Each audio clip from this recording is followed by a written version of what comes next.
The committee will please come to order. A quorum is present. The committee meets today pursuant to notice. Without objection, the chair may recess the committee at any point. Dominating global research rankings, American universities remain among the top academic institutions in the world, and that's how it ought to be. They're entrusted with hundreds of billions in taxpayer funding, research dollars, and federal student aid to help develop the next generation of leaders and drive cutting-edge scientific discovery. I just left a meeting starting in my office on myeloma research that has some very promising things taking place, and that's what we're looking for through the research that goes on at our institutions. The free exchange of ideas is a core American principle and a cornerstone of higher education. International collaboration, whether through welcoming international students or creating international research partnerships, can, when done right, have a very positive effect for our country. However, it would be naive and reckless to ignore the dangerous, the serious dangers facing our higher education system. Foreign adversaries, particularly geopolitical rivals like the Chinese Communist Party, CCP, are actively competing against our nation's interests on the battlegrounds of our university campuses. They're unafraid to exploit American good intentions for ill-gotten gains. I'm proud that this committee has been a leader in combating malign foreign influence on college campuses. Last year, the House passed the Deterrent Act, which was a strong bipartisan vote for a second Congress in a row. Deterrent would bring much-needed transparency to foreign gifts and contracts under Section 117 of the Higher Education Act, and I'll continue working to get it signed into law. This committee's oversight has brought to light troubling partnerships between American universities and the CCP's defense-linked institutions, including joint research institutes operating with American campuses. As a result of this work, many universities have taken steps to shut down these programs. The Trump administration and Secretary McMahon have also taken this issue seriously. The Education Department has launched multiple Section 117 compliance investigations, improved the usability of disclosed data, and just last month announced an interagency agreement with the Department of State to incorporate the State Department in national security expertise. Despite this progress, recent events make it clear that the threat remains active. Last summer, there were multiple disturbing instances of potential foreign espionage on U.S. campuses. At the University of Michigan, students, employees, and faculty have been charged and sentenced for conspiracy and smuggling-related crimes. At Stanford, students were approached by foreign nationals posing as peers in an effort to get students to travel to China and share research. These instances must not be swept under the rug, and I'm excited to discuss them more in depth today at this hearing. Institutions must be proactive in addressing these threats. They should not wait for a congressional inquiry or hearing before taking a hard look at their campus culture, vetting processes, and compliances with the law. Openness is one of our great strengths, but it cannot become our greatest weakness. We can and we must ensure that academic collaboration strengthens America, not our adversaries. With that, I yield to the ranking member, the gentlelady from Oregon, Ms. Bonamici. Thank you, Mr. Chairman, and thank you to the witnesses for being here today. A college degree remains a sure path to the American dream, and it's the most reliable engine of economic mobility we have. With job numbers failing and the cost of living rising, it's vital that we protect and uplift paths to economic opportunity. College graduates earn more, they experience lower unemployment rates, and they're better positioned to support their families and contribute to their communities and the economy. Right now, our country is in the midst of a college affordability crisis. Students and families are being forced to take out crushing loans that may take them decades to repay. Today's hearing is ostensibly about espionage and foreign influence in higher education, something we have discussed in this committee numerous times.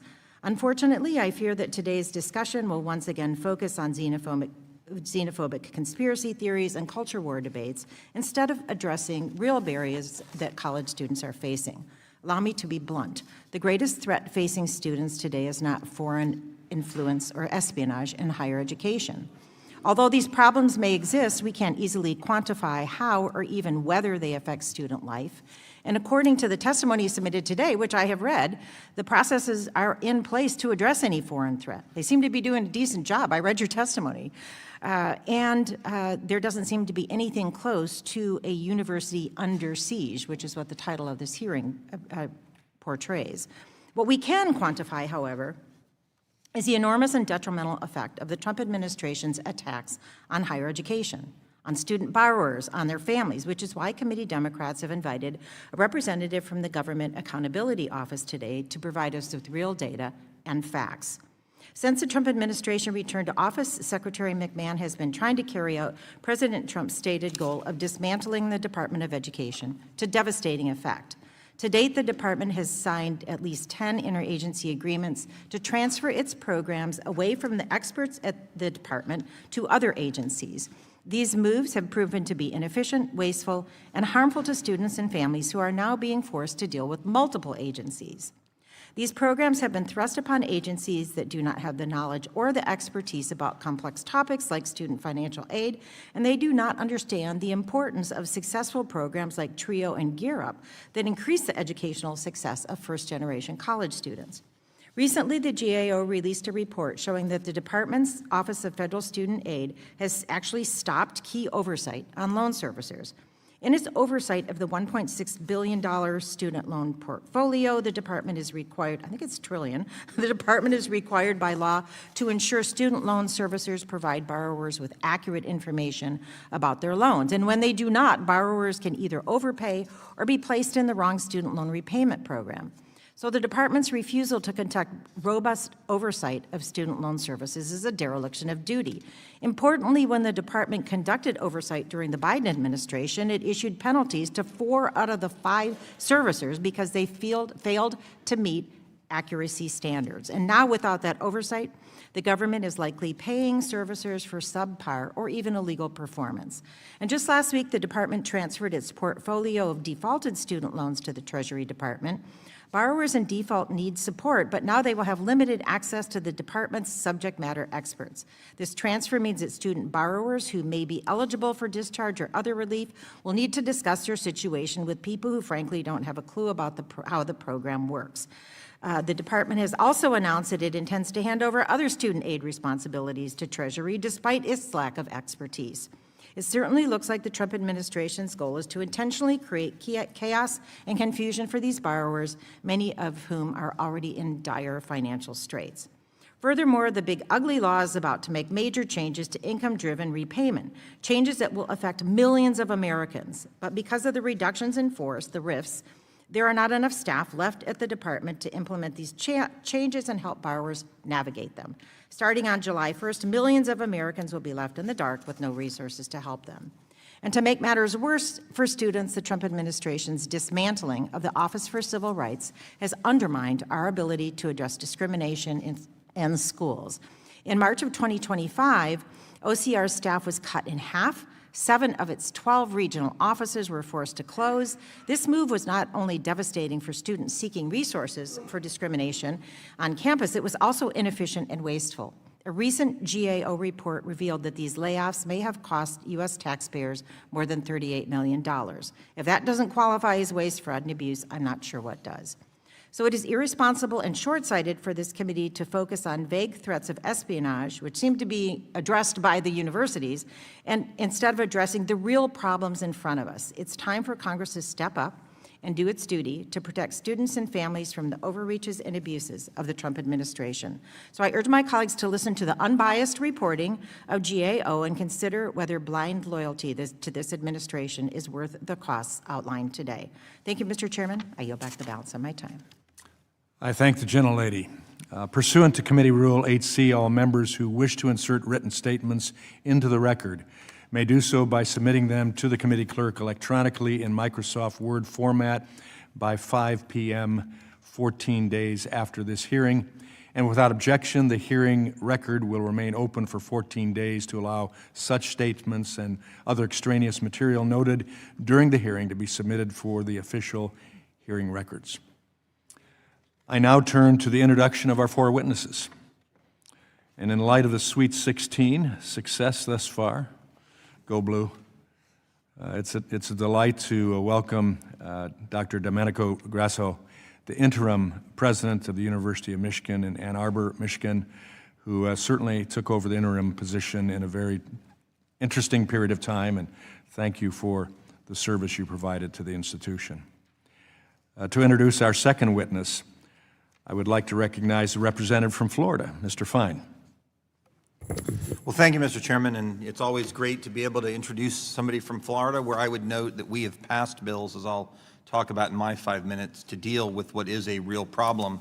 I want to just introduce Cassandra Farley. She's the Senior Director of Research, Integrity, Security, and Compliance at the University of Florida, Florida's preeminent institution in Gainesville, Florida. She's got an MBA from the University of South Florida and a BA in Economics from the University of Florida. She's also a certified compliance and ethics professional and an active contributor to national organizations supporting research integrity, export controls, and research security. And I'm excited to hear her comments on how we are doing things right in Florida. Thank you, Mr. Chairman. Welcome, and I thank the gentleman.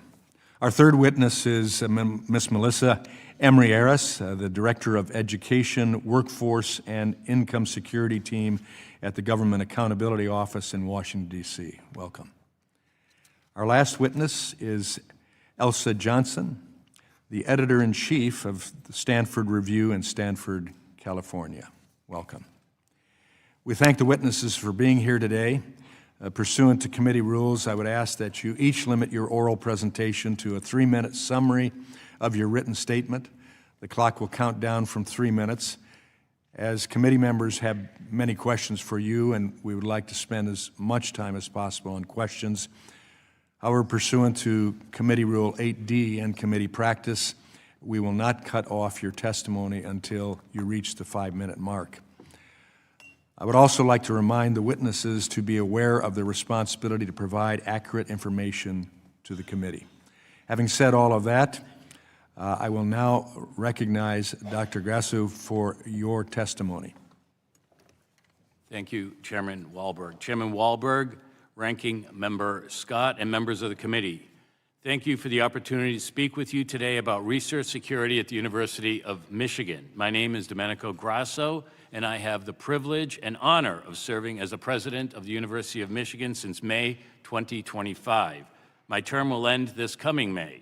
As an engineer and an Army veteran who currently holds a top-secret security clearance, I am deeply committed to protecting our nation's security and ensuring that the university continues to support the research, talent, and partnerships that help make Michigan special. The University of Michigan is one of the nation's largest and most prominent research universities. It comprises 3 campuses and nearly 75,000 undergraduate and graduate students and 60,000 faculty and staff. We have more than 110 programs ranked in the top 10 across the nation. With a $16 billion budget, the university engages in a broad range of activities, driving our mission of academic excellence, innovation, and public service. The university is involved in a remarkable array of newsworthy activities. To give you a sense of the scale and national scope, not including sports news, like the Sweet 16, which Chairman Wahlberg just mentioned, last year, the University of Michigan was covered nearly 600 times in just the New York Times and the Wall Street Journal. There's a lot to follow. The university is a world leader in scientific and technological advancement. In 2025 alone, Michigan researchers developed more than 600 new inventions, launched 30 new startups, and received more than 1,600 research awards. These milestones are made possible by Michigan's ability to attract the best and the brightest from every corner of the United States and the world. One example of the university's advanced research capabilities, and one close to my heart as an engineer and former Army officer, is our work towards keeping our country and the world safe from nuclear proliferation. The University of Michigan researchers have developed the first ever imager that can detect both gamma rays and neutrons, an astonishing breakthrough in our nation's ability to detect material capable of producing nuclear weapons. Housing some of the world's greatest minds makes the University of Michigan a potential target of threats such as research espionage, unauthorized technology transfer, and foreign talent recruitment programs. That is why the university has established a comprehensive program to safeguard our research from America's adversaries. We share this committee's commitment to research integrity and have no tolerance for behavior that may risk the security of our nation. In isolated but serious incidents, a small number of university students and researchers from China have been arrested for unlawful activities. In each case, individuals carried out their unlawful acts without the university's knowledge. Once alerted, we acted swiftly and decisively, working with federal law enforcement, promptly terminating student work visas and severing all ties with those individuals. The university has a comprehensive research, security, and compliance program, which includes risk management for international collaborations, mandatory training, and data security protocols to ensure secure and safe research. We are meeting the increased threat with increased security. We are setting university-wide standards for visiting researchers and expanding use of background checks. We are enhancing oversight of biological materials entering or leaving university labs and strengthening physical security. And we are working to open more regular lines of communication with federal regulatory, law enforcement, and intelligence agencies. Safety and security is a team effort, and at Michigan, we know how important it is to be a team player. We stand committed to protecting the interests and security of the United States. This commitment is illustrated by our decision to end a relationship with a university in China that is seen as a potential threat to America's interests. We made this decision after discussion with this committee and the House Select Committee on the CCP. We have a special bond with this committee as three of our close Michigan friends and neighbors, Chairman Wahlberg and Congresswomen McClain and Stevens, serve on it. We look forward to continuing our dialogue with this committee to ensure that the interests of Michigan and of the nation are protected from both known threats we face today and those that may occur in the future. I look forward to our conversation. Thank you. I now recognize Ms. Farley for your testimony. Chairman Wahlberg, Ranking Member Scott, distinguished committee members, and fellow witnesses, thank you for the opportunity to testify today. I am Cassandra Farley, Senior Director of Research Integrity, Security, and Compliance at the University of Florida, where I serve as the institution's Research Security Officer. I am testifying today on behalf of the University of Florida and UF's Research Security Program. UF is a large public research university, home to 16 colleges and more than 170 research centers and institutes. This past fiscal year, UF had over $1.33 billion in research expenditures. In the same period, UF received more than $817 million in awards from federal granting agencies, with significant funding coming from the Department of Health and Human Services, U.S. Department of Agriculture, and the National Science Foundation. Our partnership with these agencies helps our researchers solve some of society's most pressing problems in healthcare, agriculture, space, and beyond. Today, I want to highlight how UF protects that research enterprise from undue foreign influence. Beginning in 2018, our federal partners notified universities of increasing concerns about threats from foreign entities, particularly talent programs tied to the Chinese government, in which researchers sign undisclosed agreements requiring them to publish federally funded findings under foreign affiliations and recruit others into these programs. In response, federal agencies clarified their expectations, and President Trump released National Security Memorandum 33, directing the development of research security program requirements across federal agencies. Florida acted swiftly as well.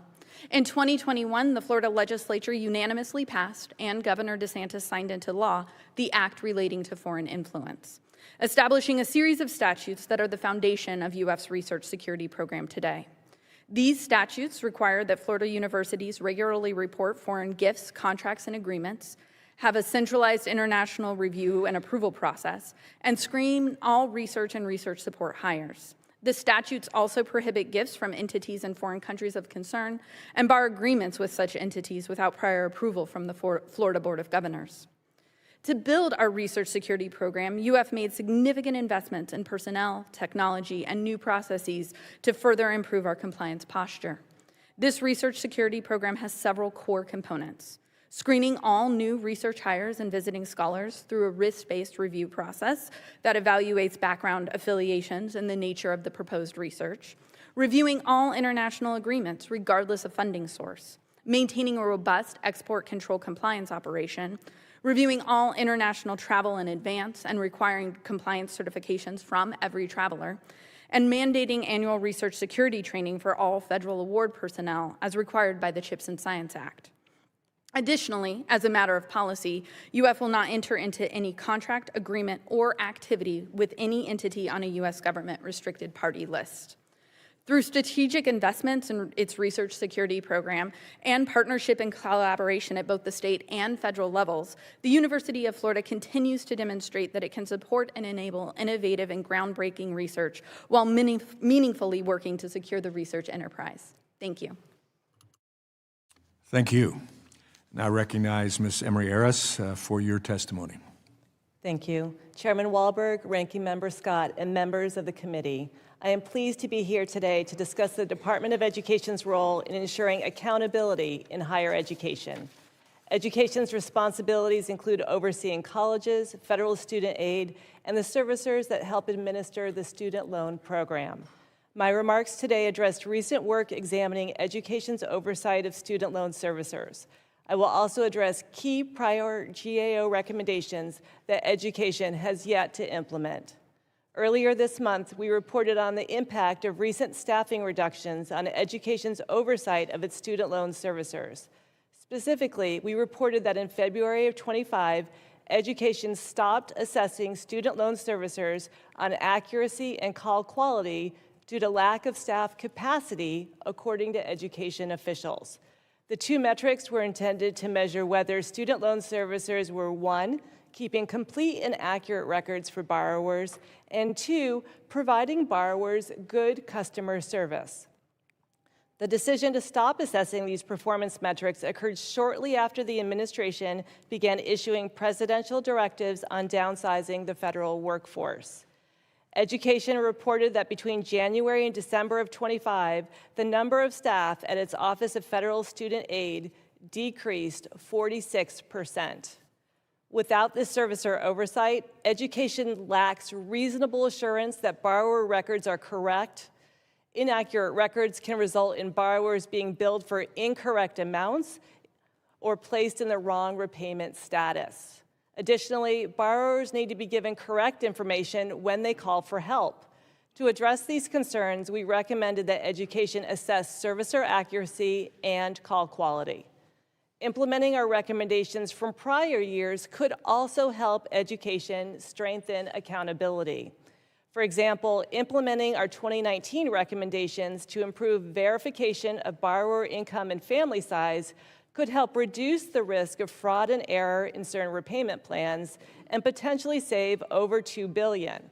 Similarly, implementing our 2017 recommendation to update the formula for measuring the financial condition of colleges could help protect taxpayers against the financial risk of college closures. Finally, implementing our 2016 recommendation to improve tracking of borrower complaints could help education better track trends and ensure the program effectively meets borrower needs. In conclusion, education should take action to strengthen accountability and better protect borrowers and taxpayers. Thank you. Thank you. And now back to our topic for this morning. I recognize Ms. Johnson for your testimony. Chairman, Ranking Member, and distinguished members of the committee, thank you for the opportunity to testify today. My name is Elsa Johnson. I'm a junior at Stanford University studying East Asian Studies with a focus on China, and I serve as the editor-in-chief of the Stanford Review, the independent paper on campus. I'm here because I was personally targeted by a suspected agent of the Chinese Communist Party while conducting research at Stanford. I grew up in Minneapolis, Minnesota, where I attended a Chinese language immersion school from kindergarten through 8th grade. I chose Stanford to deepen my understanding of a country whose language and culture have shaped my upbringing. In the spring of my freshman year at Stanford, I began working as a research assistant at the Hoover Institution, focused on Chinese industry and military tactics. That summer, a man calling himself Charles Chen reached out to me on social media. He had mutual followers with me and photos of Stanford on his profile. Over the following weeks, he asked detailed questions about my background, offered to pay for a trip to China, sent me a flight itinerary to Shanghai, and pressured me to move our conversation to WeChat, an app that is monitored by the CCP. Then he publicly commented on one of my Instagram posts in Mandarin, asking me to delete screenshots I had taken of our conversation. I do not know how he knew I had these screenshots. The FBI confirmed he had no affiliation with Stanford. He was likely operating on behalf of China's Ministry of State Security. I was one of at least 10 female students he targeted since 2020. After my co-author, Garrett Malloy, and I published our investigation, the incidents worsened. I began receiving intimidation calls where callers would switch to Mandarin, and in one case, the caller referenced my mother. Just this week, I received another call from a U.S. number. After exchanging hellos, the caller switched to Mandarin and asked whether I had finished dinner. I have also received threatening scam emails attempting to convince me to take down my reporting on this issue. This fall, the FBI informed me that I am being physically monitored on Stanford's campus by agents of the CCP, and that my family is also being watched. I was fortunate to be at the Hoover Institution when I was targeted. The scholars there connected me with the FBI. If I had not been at Hoover, I don't know how I would have gotten help. There was no university resource to call, no tip line to contact. I was a freshman navigating a foreign intelligence operation with no institutional support. After our investigations were published, Stanford issued a statement saying it was looking into the reports. That was almost a year ago, and nothing meaningful has changed. The university has not established a reporting mechanism for transnational repression. It has not provided resources for students targeted by foreign governments. Stanford has the resources to build these systems. The question is whether the university has the will. I'm testifying today because if this can happen to me, it is certainly happening to other students across the country who do not have a platform or path to law enforcement. American universities are supposed to be places where people can think and speak freely. Right now, for many students, they are not. Thank you. Thank you, Ms. Johnson. Under Committee Rule 9, we'll now question witnesses under the 5-minute rule. I will now recognize myself for 5 minutes. President Grasso, the current director of the University of Michigan's Center for Chinese Studies, An-Chi Lin, was quoted in 2022 saying this. She said that she believes the FBI, and I quote, has overstated the threat of technology transfer, unquote, from China because of the type of research that's published. Does this statement by An-Chi Lin reflect the university's view of threats to research security?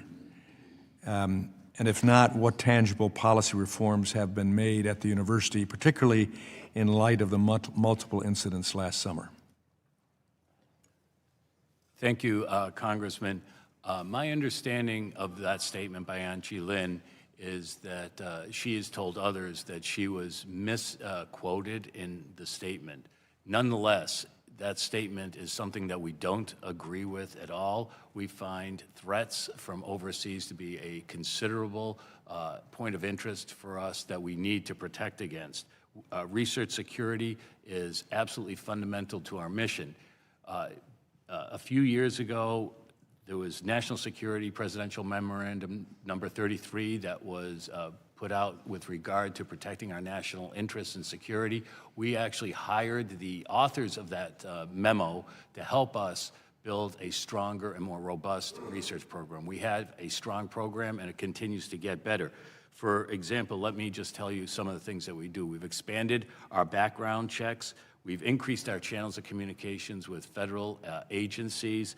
We have improved our data security and physical security. We require mandatory training of all of our researchers based on NSF Secure, the NSF Secure website, which is, we follow the best practices that NSF has put out. We prevent conflicts of interest through a process where everyone is required to disclose, and we use a form called M-Inform. We have a comprehensive research security program that also includes risk management for international collaborations. And I might mention that we use NSF's policy on managing international collaborations that was put together with the Jasons and MITRE Corporation. And just as a point of interest, my brother was president of MITRE Corporation, so national security is incredibly important to both of us in our family, and we are very committed to national security. Okay, thank you. Ms. Farley, some argue that research security efforts risk stereotyping and targeting those who come from different racial or ethnic backgrounds. How do research security efforts at the University of Florida protect faculty and students with all backgrounds? Thank you for that question. At the University of Florida, our new hire screening of researchers and research support positions occurs for all new hires, regardless of national origin or citizenship. We are committed to hiring the best and the brightest at the University of Florida, so we use a risk-based review process to review education, affiliations, employment history, and ongoing affiliations, as well as the nature of the research as we conduct those reviews. We also review all travel, regardless of destination, and all of those things happen within my office and are overseen by senior leadership. Comprehensive, common sense, it appears. Thank you. Ms. Johnson, you could write a book about your freshman and sophomore years at Stanford. In your testimony, you mentioned Section 117 of the Higher Education Act, as well as deterrent, which this committee moved across the House floor last year. How does the public transparency in Section 117 help you as a citizen and a journalist hold institutions accountable? Thank you. I think the Section 117 funding portal has already been extremely valuable to myself and my writers as journalists. I think being able to see where Stanford's money is coming from is really important, and I think that we have a right to access that information. Okay. It certainly gives a target for further information to be gained, doesn't it? Yeah. Well, I wish you well. My time has expired, so I now recognize the gentlelady from Oregon, Ms. Bonamici, for her 5 minutes of questioning. I move to Representative Takano from California for your 5 minutes of questioning. Thank you, Mr. Chairman. For decades, scholars, researchers, and intellectuals have come to our research institutions because the United States is a global powerhouse scientifically and academically. We take the best and brightest from our allies and adversaries alike and bring them to study and work for the United States. Our higher education system has been our greatest soft power asset. The benefits are significant. Over a third of Nobel Prizes won by the United States were won by foreign-born researchers and professionals. Among Chinese-born students, over 85% of PhD students stay in the United States long after completing their programs, and international scholars contribute tens of billions of dollars a year to our economy. There is no disputing that we are in the midst of intense competition with China. China is the #1 global leader in trade manufacturing, STEM graduates, automation, critical minerals, biotech, pharmaceuticals, and an array of other fields. I agree that the risk of CCP-related intellectual property theft is significant and concerning, and it will continue unless we remain vigilant. However, China is not surpassing us in these areas because they are stealing our technology. China is exceeding us because they have spent years investing in research and development, studying other countries adopting technology, and building universities. They have invested heavily in education. And while they rapidly develop and expand their research infrastructure, this administration and this majority have hobbled ours. Our universities and colleges have been attacked, demeaned, stripped of their research funding for merely disagreeing with the administration. International students have had their visas arbitrarily revoked without explanation. Researchers have been targeted, investigated, and publicly accused of crimes they did not commit. And if that sounds like the tactics of an authoritarian CCP, that's because it is. This administration is adopting the very same practices that we decry China for. In the past, students and scholars came to this country because American higher education was an arena where free speech was not just protected, it was encouraged. Students and professors alike can study, innovate, debate, and collaborate freely. Approaches like the Safe Research Act, which would restrict colleges from accessing research grant funding if they or the researchers have any affiliation with China, openly attack that model. The proposal is the legislative equivalent of cutting off the nose to spite the face. If we entirely cease all forms of relationship with China in the immediate term, as this administration favors, we give up a significant proportion of our best minds and the workforce in our university researchers and labs. We put forth an authoritarian response to combat authoritarianism. We also attack some of our best innovators. The unmitigated failures of the China Initiative prove that this heavy-handed approach is not only ineffective, it is incredibly harmful and highly racially biased. In 2021, Dr. Gang Chin, the former head of MIT's engineering department, was arrested, investigated, and publicly accused of being loyal to China. He had lived and worked in the United States for decades and been a citizen for 20 years.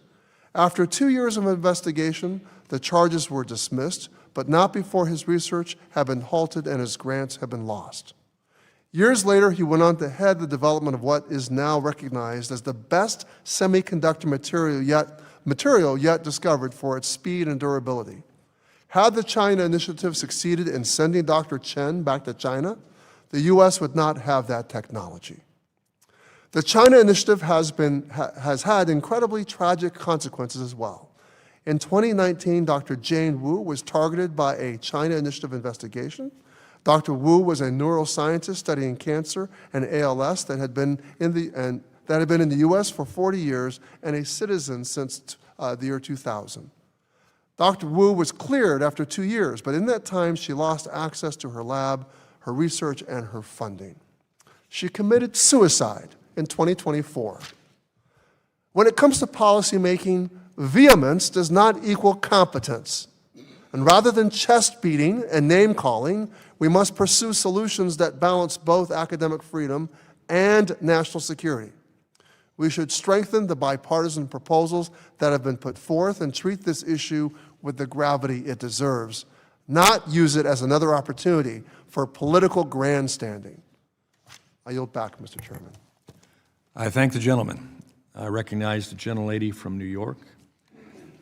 Thank you, Chairman Wahlberg. Mr. Grasso, last year facing congressional pressure, Michigan ended its partnership with Shanghai Jiao Tong University after 5 Chinese students were caught spying at night and taking illegal photos of U.S. military drills and equipment on the remote Michigan installation Camp Grayling. These students lied and misled U.S. law enforcement about their motives and later conspired on the CCP-controlled messaging app WeChat to clear their phones and cameras of photos and evidence. Has the university conducted a full audit to determine what intellectual property or federally funded research was compromised?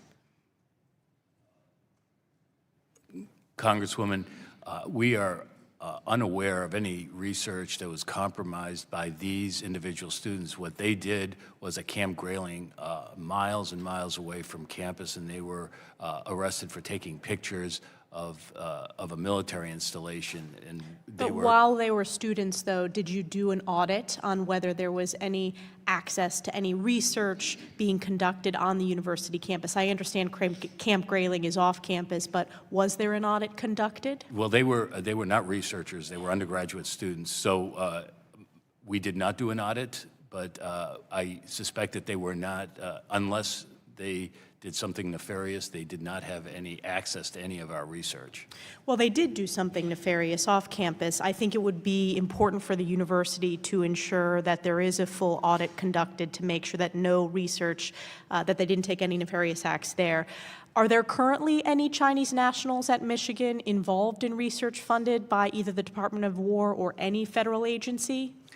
We have many Chinese students and scholars on our campus. I don't know what all their projects are. To your previous point, I will take that back to our team and ask them to look at potential access of those students on our campus. But I do not know what all of our researchers are involved in and whether they are. I would suspect that some of them are on federal grants. The military and Department of Defense has very strict requirements as who can participate in their research. So if they're not U.S. citizens, they would not have access. There were also multiple cases of Chinese nationals connected to the university who were charged and arrested for attempting to smuggle biological materials into the United States last year. What is Michigan doing to vet foreign students? Specifically, what types of reviews are taking place on students from foreign countries who will have access to sensitive research? Congresswoman, we have improved and we're continuing to improve our background checks for all of our researchers and students that come into the country. But we also have to partner more closely with our federal intelligence community to make sure that these students are vetted before they're allowed to get visas to enter our country as well. What percentage of students are foreign nationals at Michigan? We have about 8,000 foreign students or international students out of 75,000. Okay. I want to turn, Ms. Johnson, your testimony is extremely concerning. Thank you for being here and sharing your experience. You mentioned that some of the frustrations you had in Stanford's lack of action to combat the threat of Chinese espionage towards students. Can you characterize your personal interactions with the university? Were they cooperative, or was the university reluctant to engage with you? Thank you. The university was very reluctant to engage with me. After we published our first article, there was some outreach, a little email saying they're taking our concerns seriously and they're looking into it. And we met with some administrators, and they, sort of said there's nothing they can really do about it. So I have definitely sensed that. Did they refer it to law enforcement? No, I had to go to law enforcement myself. You also, was there any retaliation or backlash from the university against you or Stanford Review, where I understand you're the editor-in-chief? Yeah, I think among the student body, we're not popular at times, and this is definitely one of those cases. But it wasn't terrible. Beyond the transnational repression that I was facing, campus was okay. The transnational repression, though, that should not be happening to American undergraduates who are studying, learning their research, putting together their academic portfolio. Again, thanks for being here and bravely sharing your story. Yield back. Thank you.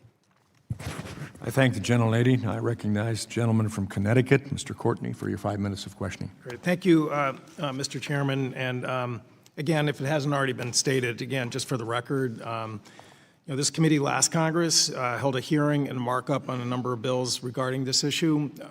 In this Congress, we've gone through the same drill, already a hearing and a markup. I've actually voted with the majority in a couple of those measures. I would just note that they are far from through all the wickets in terms of getting through both the House and the Senate. In the meantime, we have a hurricane out there right now with student loan borrowers, which we have not held any hearings to really conduct oversight, which is within the jurisdiction of this committee. In 2025, student loan delinquencies skyrocketed with nearly 25% of borrowers, roughly 7.9 million Americans in this country becoming delinquent in the first 3 quarters alone. By late 2025, over 5.5 million borrowers held $140 billion in defaulted federal loans with severe delinquency rates hitting 9.6% this year.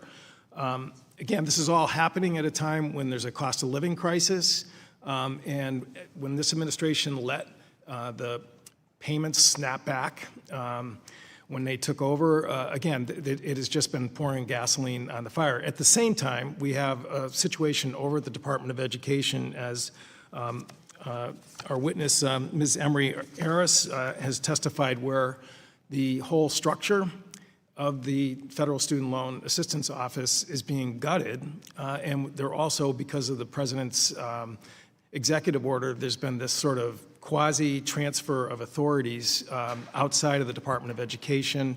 Again, the announcement that they're shifting jurisdiction and control of the portfolio, which is about $2 trillion, out of DOE into the Treasury Department, I think really deserves our attention in terms of, as a committee, to get to the root of this, in terms of, again, the trends that are happening, in terms of defaults that are, again, just really going to trap people in a debt trap, particularly young Americans who are starting out in life, in terms of just being in a place where they can buy a house or start a business, or again, pursue their dreams. So, Ms. Emery Harris, again, your report, which again I think was very relevant in terms of, again, what's happening over the Department of Education. Can you talk about, again, the staffing issues at the Office of Federal Student Aid at a time when delinquencies are going through the roof? Certainly. Thank you for that question. We found that between January and December of last year, FSA lost about half of its staff, specifically 46%. That constituted a drop of 656 staff members. When our constituents, are again falling into delinquency, the ability of even our members of Congress to be able to sort of try and provide assistance is really going to, be affected and limited by the fact that there's just not people there to answer the phone. In terms of the transition to Treasury Department, again, can you talk about sort of what we know so far, whether they're just going to shift that office over to Treasury, or is Treasury going to set up its own mechanism? We haven't looked into that issue, and the department has not discussed it with us. So, again, it's, I think, in some sort of, conversations at a bar, people could say, oh, that sounds like something Treasury can handle, is handling a portfolio. But the fact of the matter is, it's like a big bank, in terms of, a loan department that DOE has had for many years. And certainly, I think all of us can attest to the fact that it can always be improved, and the confusion that's out there for borrowers in terms of just what income repayment plans they can qualify for. They need help that's there. But the bottom line is, somebody needs to be there to answer the phone, okay, in terms of helping borrowers in the predicament that they're in right now. That really should be the focus of this committee, given the fact that we've been over this ground before in terms of the topic of today's hearing. And I hope, Mr. Chairman, we are going to get real, clear, professional testimony and documentation so that we can help the people we represent. Thank you. I yield back. I thank the gentleman. Now back to the topic at hand. I recognize Ms. Miller for her 5 minutes of questioning. Thank you, Mr. Chairman. Our universities and colleges house vast centers of research and technology that contribute to our national security framework. The very nature of these centers make them prime targets for espionage, theft, and exploitation. And yet these universities have repeatedly failed to properly vet foreign students and faculty who seek to gain access to these facilities. These institutions have also accepted monetary gifts from foreign countries without asking about the strings attached. This committee took a big step forward last year to force donor transparency by advancing the Deterrent Act, which later passed the House. Similarly, the Trump administration has also taken action to ensure further compliance of Section 117 of the Higher Education Act. But there is more work to be done. Because many universities fail to self-report, there must be stricter civil and criminal penalties for improper vetting of foreign students and faculty. The same is true for foreign gifts. In fact, universities should have to report all foreign gifts, regardless of the amount or the nation it was received from. Safeguarding our national security involves holding these colleges and universities accountable. My first question is to Mr. Grasso. Last year, 2 Chinese nationals who worked in a lab at the University of Michigan were charged with smuggling a dangerous fungus into the United States. What steps have you taken to prevent foreign agents like these from infiltrating your college again? Thank you, Congresswoman. We have been developing stronger background checks for all of our scholars and researchers. We require our mandatory training in terms of research security of all of our researchers. Research security is fundamental to our mission. We take these breaches very, very seriously.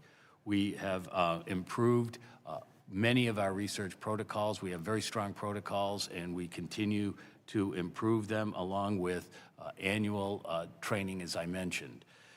We also rely heavily on our federal partners to help us identify individuals that are coming in that could pose threats to our national security and when they issue visas.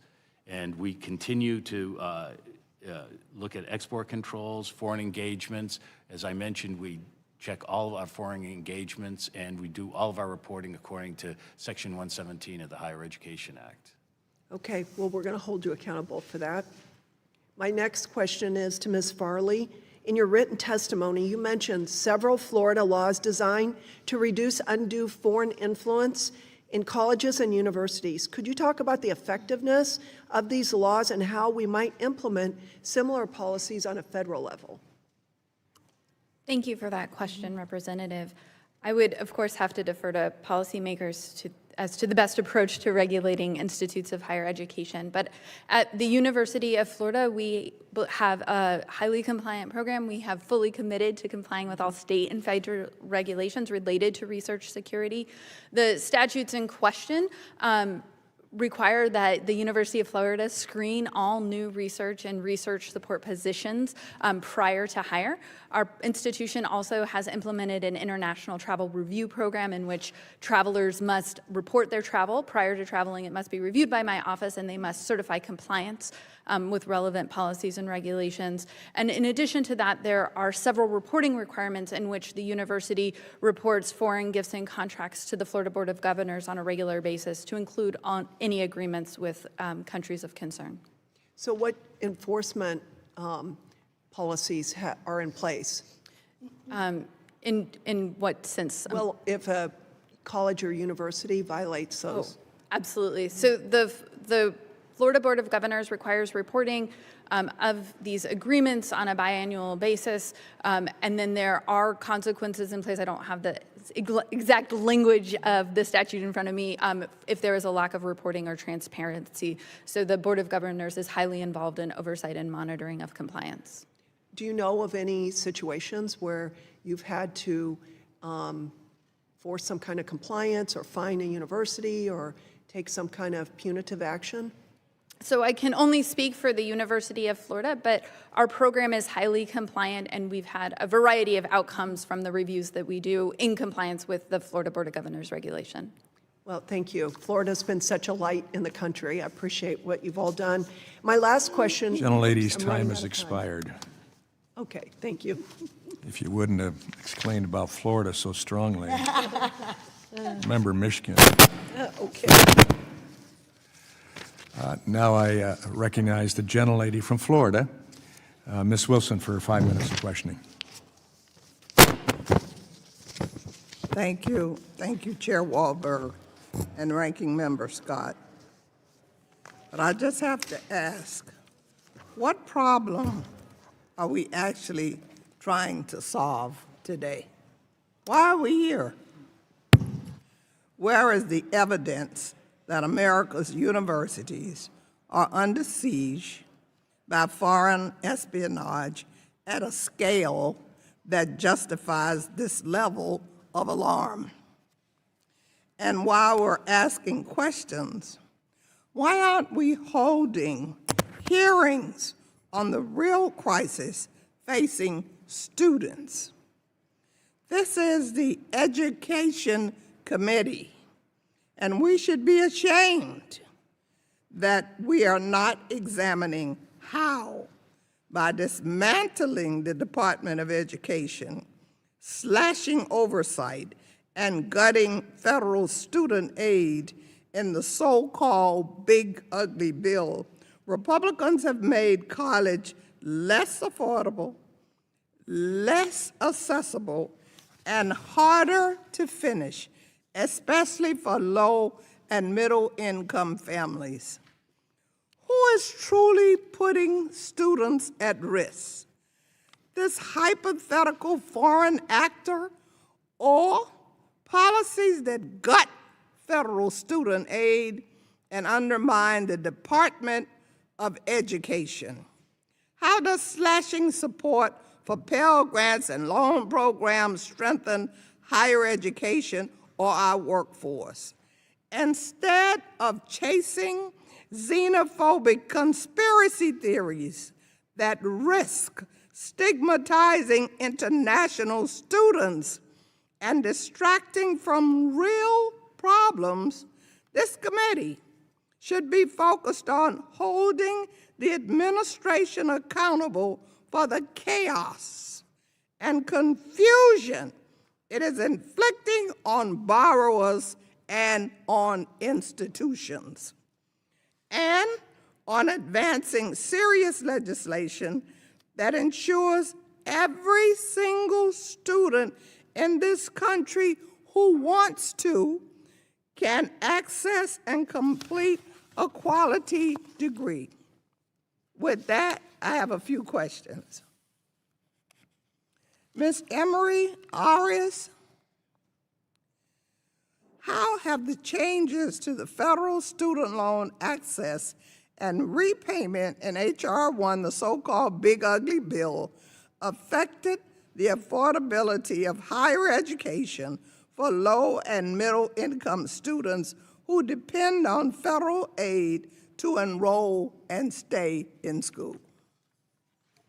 Thank you for the question. We have not studied that issue, but we would be happy to do so in the future.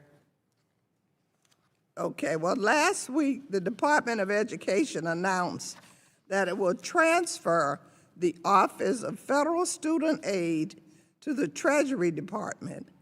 Do you know how will this shift of student loan management responsibilities affect students' day-to-day lives as borrowers?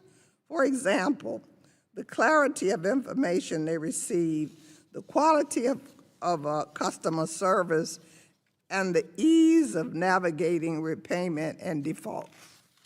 That is a good question. We have not studied the issue, and we do not know the answer. But you're here at this committee, and you don't know the answer to nothing? I can tell you about the work that we've yield done. back.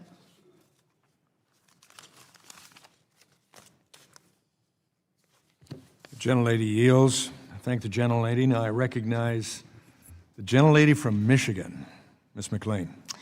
Thank you, Mr. Chairman, and thank you to all the witnesses who are here today. I think the purpose of this hearing today is to make sure that if we are engaged with foreign countries, especially foreign adversaries, that we want to make sure that our country and our students are safe from espionage. We don't want our intellectual property to be stolen. And we want to safeguard the institutions in which the taxpayers spend a lot of money funding. So I believe that's what the purpose of this hearing is for. So let me ask a general question, let's start with this.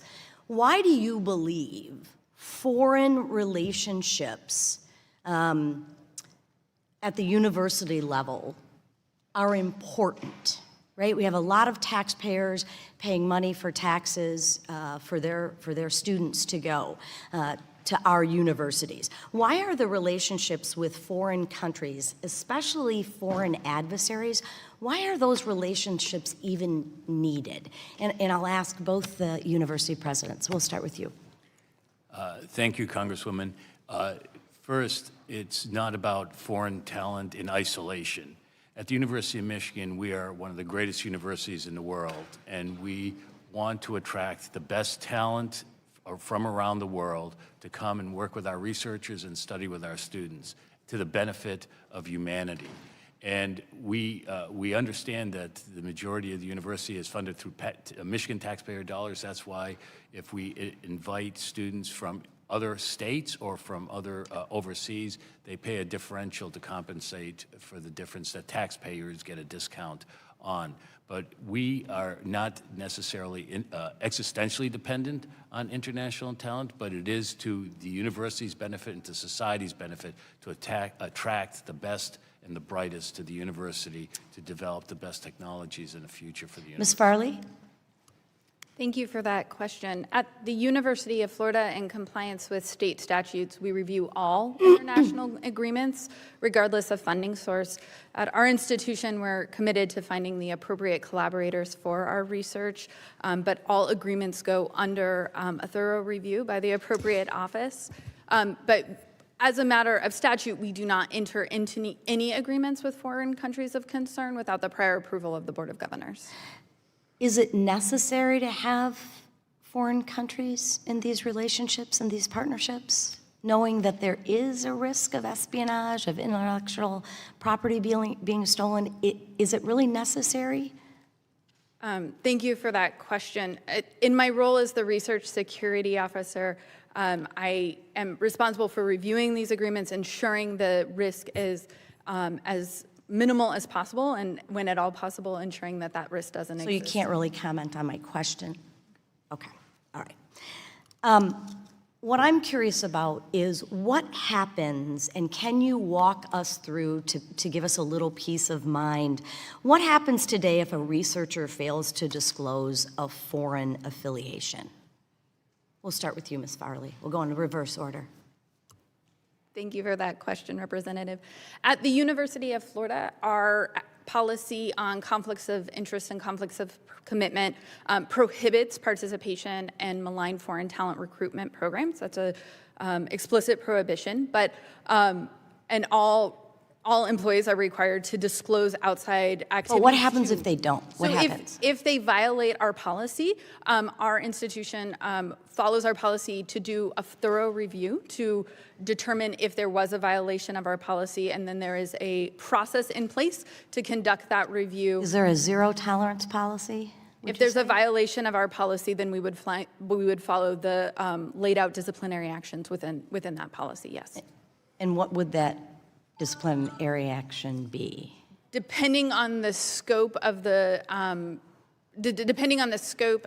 their non-compliance, disciplinary action can be anything from counseling to up to termination. Counseling. Okay. Mr. Grasso?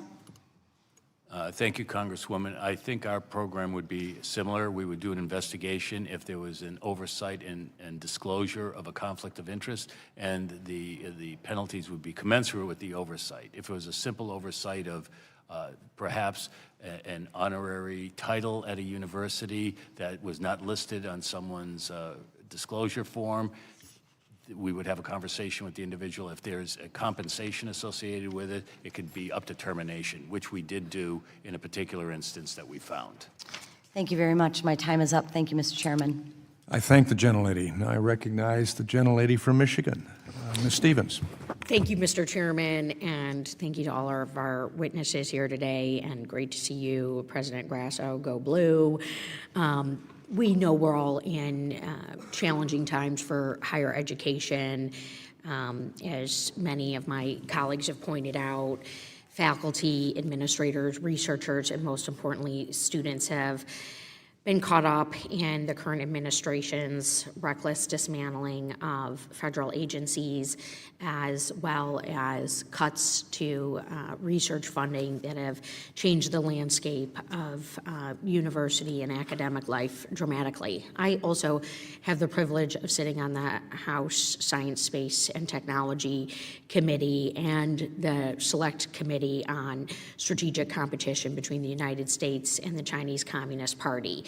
And so this hearing today is cutting across a lot of the policy work that I have engaged in and on Congress, and that the committees of jurisdiction that I also sit on have tackled. We know that the research ecosystem across our universities is one of the crown jewels of this country, and that American national security, economic innovations, critical health breakthroughs, and so much more often starts at the university research level or technology readiness 1 or 0 through 5.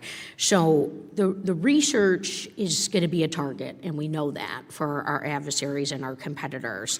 However, the response is not to close off, our universities to the world. We know that.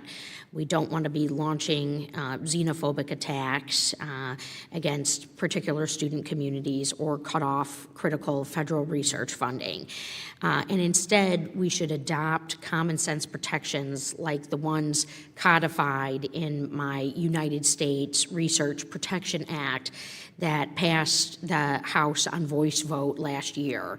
And we want to give our universities the tools to protect themselves and secure important research without jeopardizing the funding and collaborations they need to remain on the cutting edge. And most importantly, we do want to protect academic integrity and research from foreign influence, which is somewhat in the camp of espionage, but we don't want to have the influence. And so, when we see the current administration firing workers and shuttering directorates at the NSF, the National Science Foundation, many of those fired were experienced professionals in managing federal research funding securely, and they were attuned to the risks posed by malign foreign actors.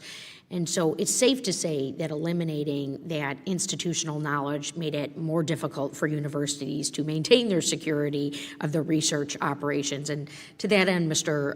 Grasso, what more can we do at the federal level to help the University of Michigan secure the critical research happening on your campus? Thank you, Congresswoman. We appreciate our partnership with federal agencies, both our funding agencies and our security and law enforcement agencies, and we appreciate any information that can be shared with regard to interactions with foreign entities that would help us better protect our policies. Yeah, and do you have any research highlights that are going on at the University of Michigan right now to make sure that our state is on the cutting edge of new innovations? Anything you'd like to share right now? Oh, we have a lot of research highlights. As a matter of fact, just recently, the first awards by Sony and Nature magazine for the top women in technology and science were awarded. They were awarded 3 of them. 2 were Michigan scholars, and they happened to also be of Chinese origin. So that was terrific. And one of those was for work that was done in the development of a technology called histotripsy, which is a treatment of liver cancer, and it does surgery without heat or scalpels. So it uses ultrasound, and it was just sold for almost $3 billion. So that's one of the terrific things that we're doing on campus. Well, holy smokes, because we know we want these innovations and this productivity here in our country, particularly as we face enormous challenges with our debt proposition. And it's only when we innovate and grow our economy that we will be able to pay off our debt. So thank you so much for being here and sharing. And with that, Mr. Chair, I yield back. I thank the gentlelady. I recognize the gentleman from Florida, Mr. Allen. Georgia. Excuse me, from Georgia. It's down south there somewhere, Yeah, right? it's close to Florida. Yeah. Right next, we neighbor Florida. Well, I get wrapped up in We're Michigan. proud to neighbor Florida. Thank you. And thank you, Chairman, for holding this important hearing today. And I want to thank the witnesses for your attendance and expertise and helping us understand what's going on in American universities and as far as the engine of innovation, collaboration, but those strengths obviously are being exploited by foreign adversaries who work to undermine our institutions and democratic values. You know, we are the innovation giant in the world. The problem is that, you know, much of that innovation is intellectual capital is being stolen and used against us, particularly from an economic standpoint. President Grasso, according to the University of Michigan's export control training, only one module named export control is labeled required.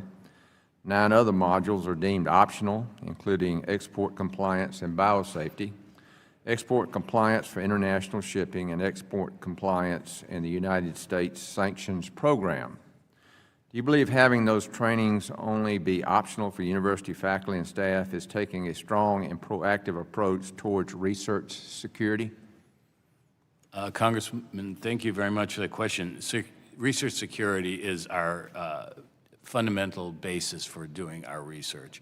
And I will actually take your comment back to our team in Ann Arbor, and I will look at those other modules that are labeled as optional. Good. And we will look to see if we can make those required as appropriate. Thank you. Ms. Farley, you noted concerns about undisclosed participation in foreign talent programs, particularly those linked to the People's Republic of China, which includes taxpayer-funded research dollars. How does the University of Florida's screening process identify and mitigate risk associated with undisclosed foreign affiliations? Thank you for that question, Representative. At the University of Florida, we require all new research and research support positions to go through a screening process. That screening process looks for a variety of indicators, some of which can be indicators of malign foreign government talent recruitment programs. So our office looks at things such as employment history, foreign affiliations, publication history, as well as education and training. And we also consider the nature of the research and the scope of the research for the researcher we are looking at. Okay, good. And you think that's working to satisfactorily protect and secure what you're doing there at the great University of Florida? At UF, we believe our program is in compliance with the statutes and that it is effectively implemented, yes. Great, thank you. Ms. Johnson, you mentioned student groups such as the Chinese Students and Scholars Associations that are utilized as arms of the Chinese government. Can you talk about what type of events these organizations hold and how they influence other international students on campus? Yeah, so Stanford has an association of Chinese students and scholars. It receives, I think last year it received $64,000 from Stanford as club funding. And they host a lot of networking events across the Bay Area, and their big event every year is their Lunar New Year party. And the Association of Chinese Students and Scholars has been used to used for peer monitoring and reporting back to the Chinese Communist Party, which I think creates an unsafe environment for a lot of Chinese students. What about the influence they're having on other international students? And meaning, are they trying to recruit other international students into this effort, or has that influence caused a problem? I'm not sure if they're trying to recruit other international students. However, I have heard stories from people in our business school who are also in the U.S. military who have attended events hosted by Chinese clubs where they've been invited to, go to China for free, have been approached about what they're doing with the U.S. military. So definitely is affecting U.S. American students, Right. As well as Taiwanese students, because oftentimes there will be a stance against. So this would be an espionage effort by that group. Okay. All right. Well, thank you very much. I am out of time. Mr. Chairman, I yield back.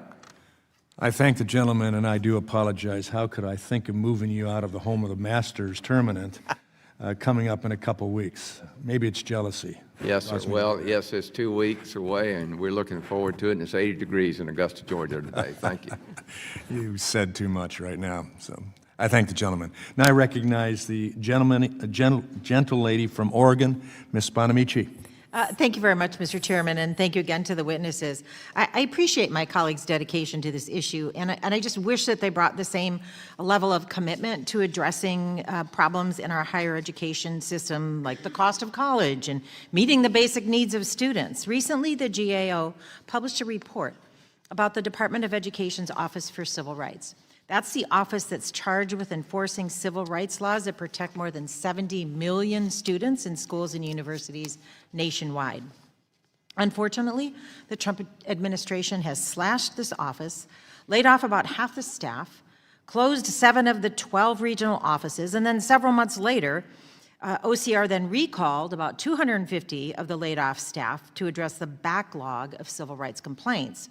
Reports in January show that OCR failed to meaningfully resolve a single racial harassment or discrimination investigation since Donald Trump took office in January of 2025.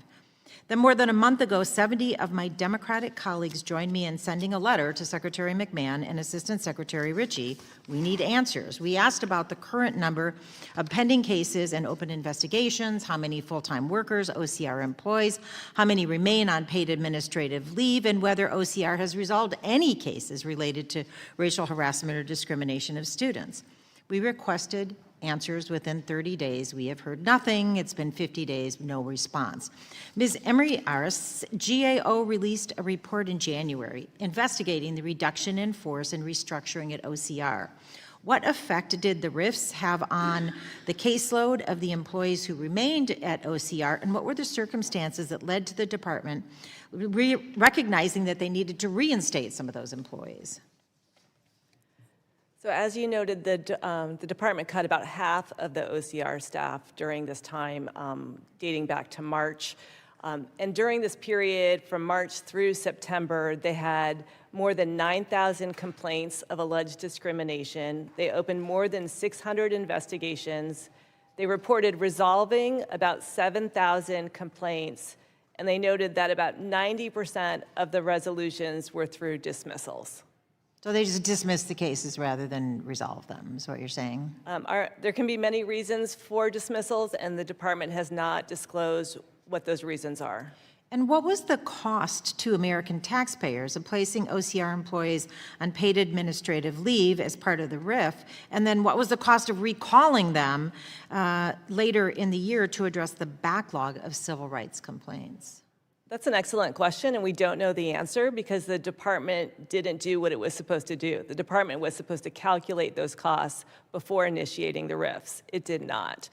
However, we do know, based on estimates that they had for just simply the benefits and the salaries, that between $28.5 and $38 million was spent from March to December paying people not to work.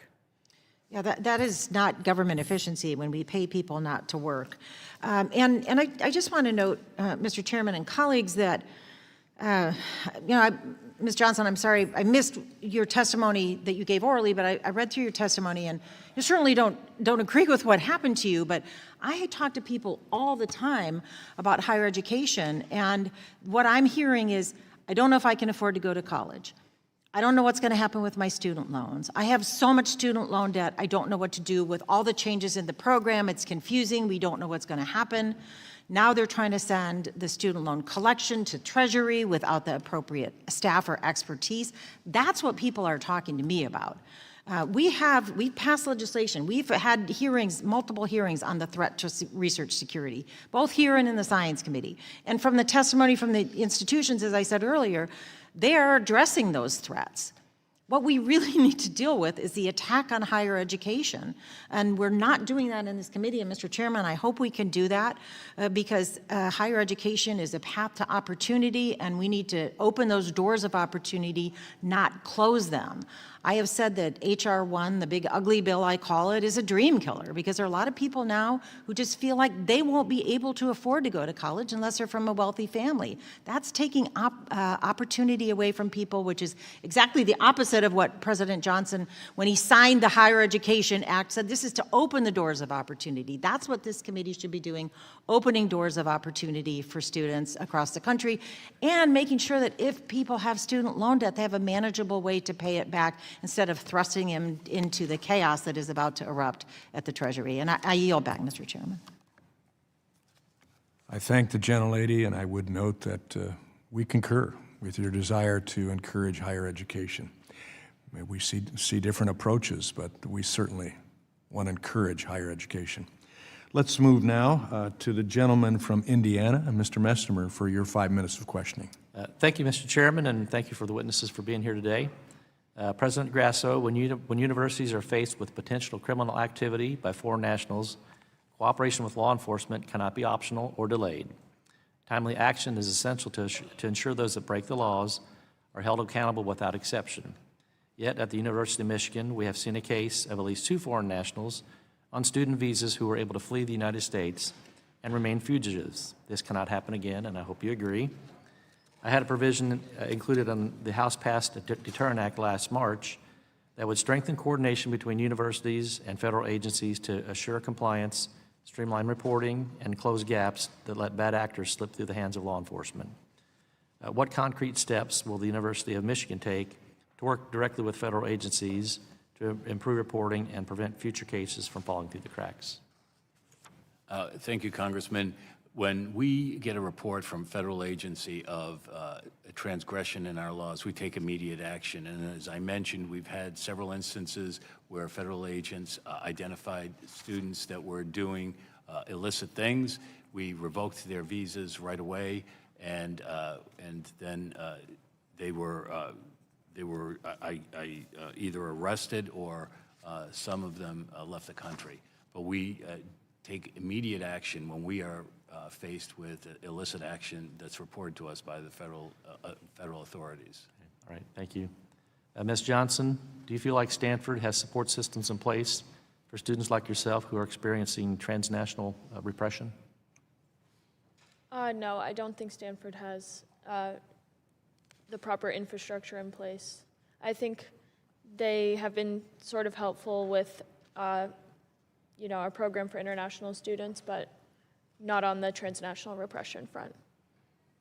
What practical steps can they take to help students?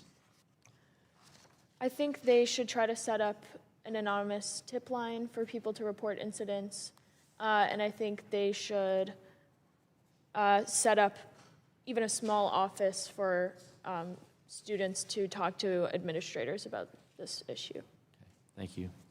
Ms. Farley, you described the University of Florida as a model for centralized institution-wide research security and oversight. What advantage is there to having a centralized compliance functions compared to decentralized approaches that other universities might be using? Thank you for that question, Representative. As I'm sure you can imagine, the University of Florida is a large place with many colleges and centers and institutes. So by centralizing our research security program, we were able to ensure that we could implement an effective and efficient program with minimal numbers of points of contact to make it easier for researchers, faculties, and students to know who their central point of contact is. We've also been able to ensure by centralizing these programs that there is direct oversight from senior leaderships and members of the University of Florida Cabinet. Okay, thank you. That's all the questions I have. I'll yield back my time. I thank the gentleman. I recognize the gentlelady from Pennsylvania, Ms. Lee. Thank you, Mr. Chairman. It feels like this hearing is yet another of the Republicans' latest attempts to villainize the global community and undermine higher education. Universities already put significant resources and efforts into making sure their hiring, enrollment, and research processes are safe. But conservatives would have us believe that espionage is one of the largest issues facing higher education, and that we should treat every international student or faculty as a foreign spy.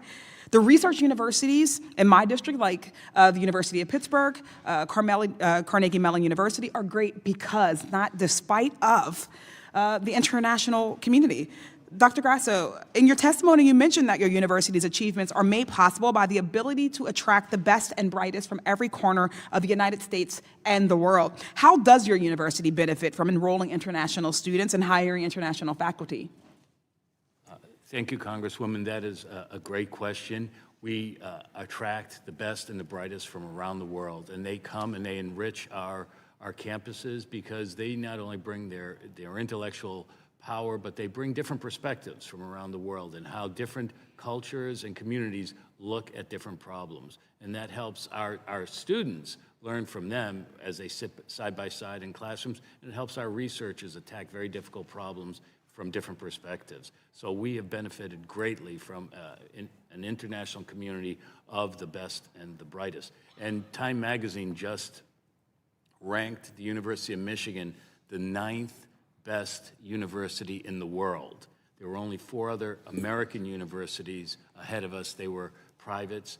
We were the first public, but we were ranked the 9th best, and it's in part because we can attract the best and the brightest. Thank you. So it sounds like diversity, equity, and inclusion do make universities great.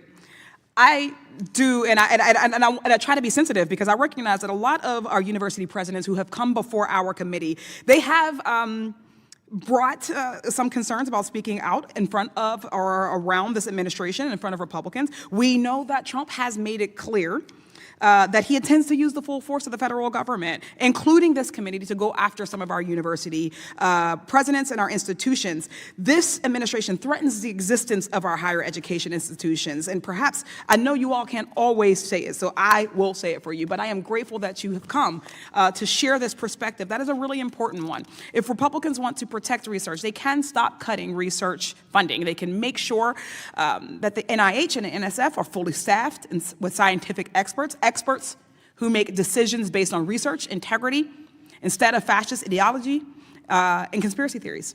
Visa delays, travel restrictions, increased security or surveillance, kidnappings from ICE, heightened uncertainty, and the chilling effect caused by hearings just like this one are what actually make it impossible for schools to fulfill their educational and research missions. Every bit of innovation that contributes to our position in the world has come from innovation through global collaboration.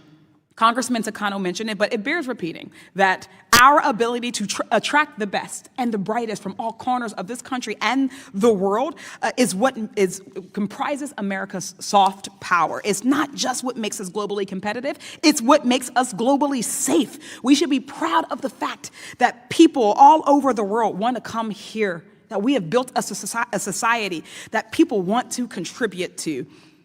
If they no longer feel welcome here, they will take their talents elsewhere. They'll use their skills to build up the world around us, and we will be left behind. We have an administration that does not value soft power. There does not feel there is a benefit to diplomacy, that doesn't value our country's image as helpers or aspiring peacekeepers in the world. This administration is hell-bent on making America look like a hellscape. This is the trajectory we are on. And to add insult to injury, when xenophobic rhetoric about foreign espionage causes students to be profiled and discriminated against, what recourse do they have? Because in January, we learned that the Department of Education's Office for Civil Rights has been dismissing 90% of discrimination complaints, and this was while half of the OCR staff were placed on administrative leave thanks to DOJ. Very quickly, Ms. Emery Aris, can you remind this committee what the Department of Education spent on civil rights staff who were not allowed to work from March to December 2025? We know it was at least $28.5 to $35 million. So instead of paying civil rights workers to do their job and process discrimination cases, the Department of Ed spent millions of taxpayer dollars to strip students of civil rights protections. We know that world-class universities and global collaborations are essential to democracy, which is, of course, what this administration is attacking in the first place. But we cannot allow for xenophobic rhetoric, can't get lost in it. Those of us who are still interested in democracy will continue to fight for international students, for the contributions to our country, and will continue to fight against the kind of global democracy and diplomacy that so many of our greatest achievements were built on. I thank you all so much for your time. The gentlelady's time has expired, and now I recognize the gentleman from Florida, Mr. Fine. Well, thank you, Mr. Chairman. So I live in the real world, not the world of sunshine, rainbows, pixie dust, and unicorns that we just heard about. So I'd like to give you some examples before I get to my question to Ms. Farley. In 2021, this isn't fictional, the federal grand jury indicted Lin Yang for defrauding the NIH of $1.75 million. He concealed his ties to a Chinese company. While he was working with the University of Florida, he fled to China.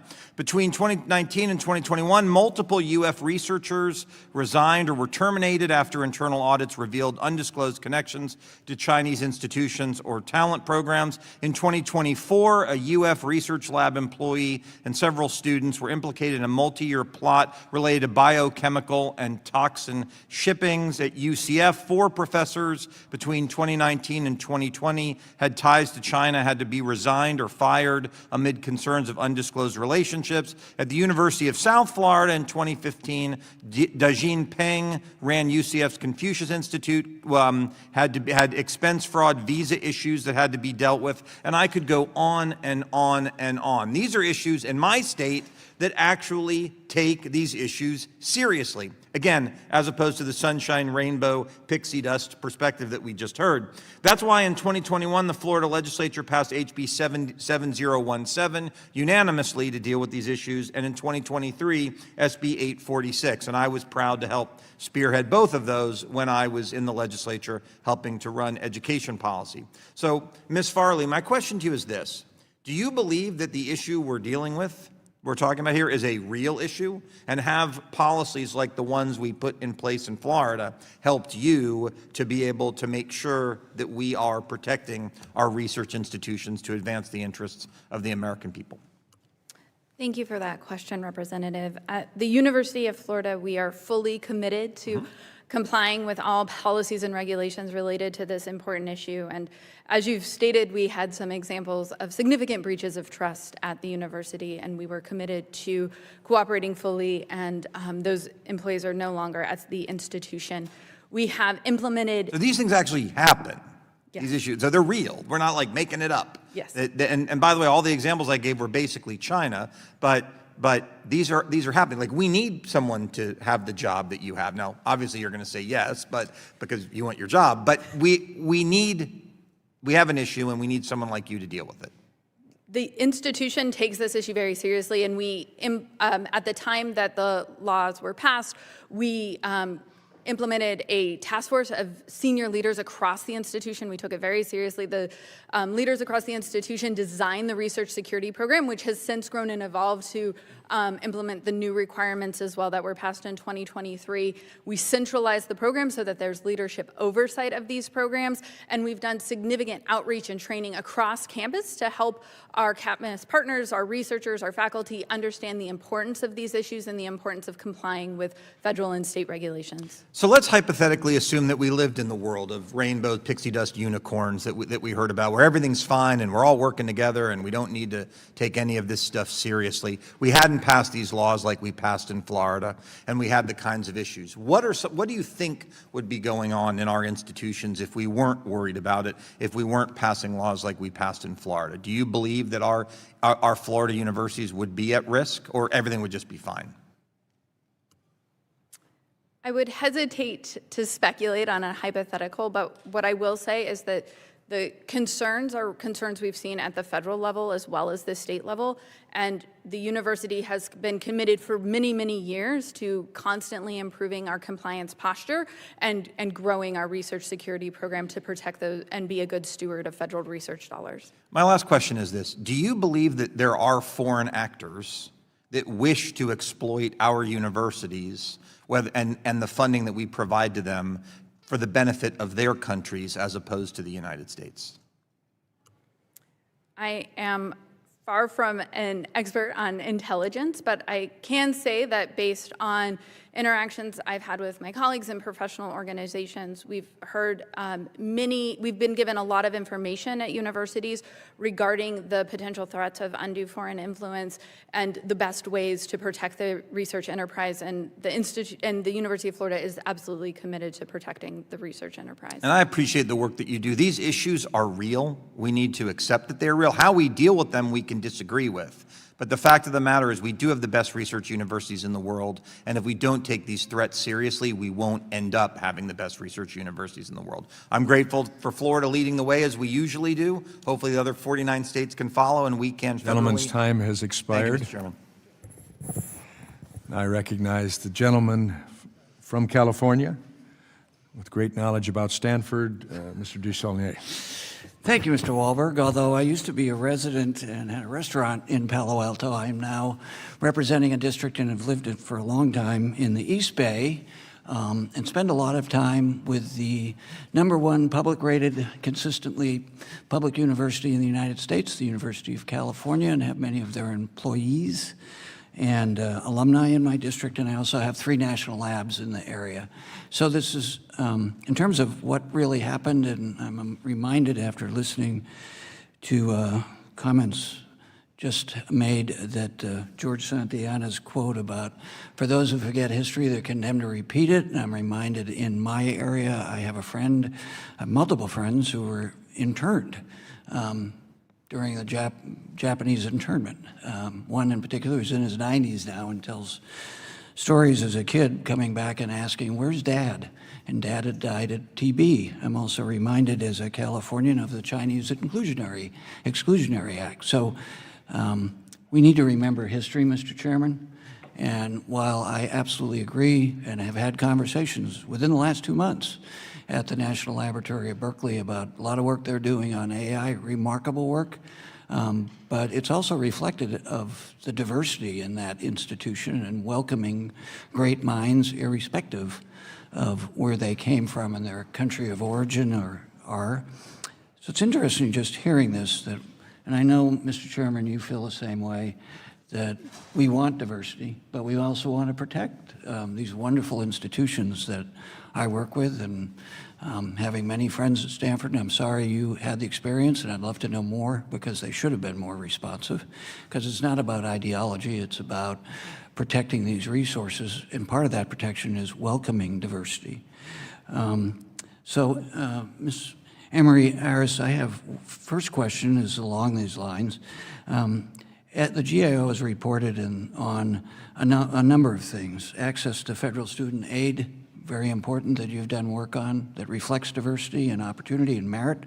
But let me start with the closing of 7 of 12 offices of Office of Civil Rights by the administration and the effect that might have on continuing to have people get into our universities who are the best and the brightest, irrespective of their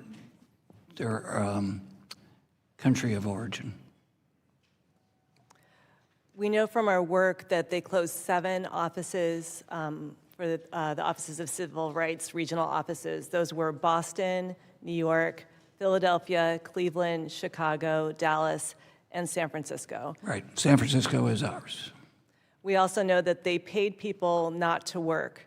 They did that for many months, and those people were not able to process discrimination complaints during that time because they were prohibited from doing so.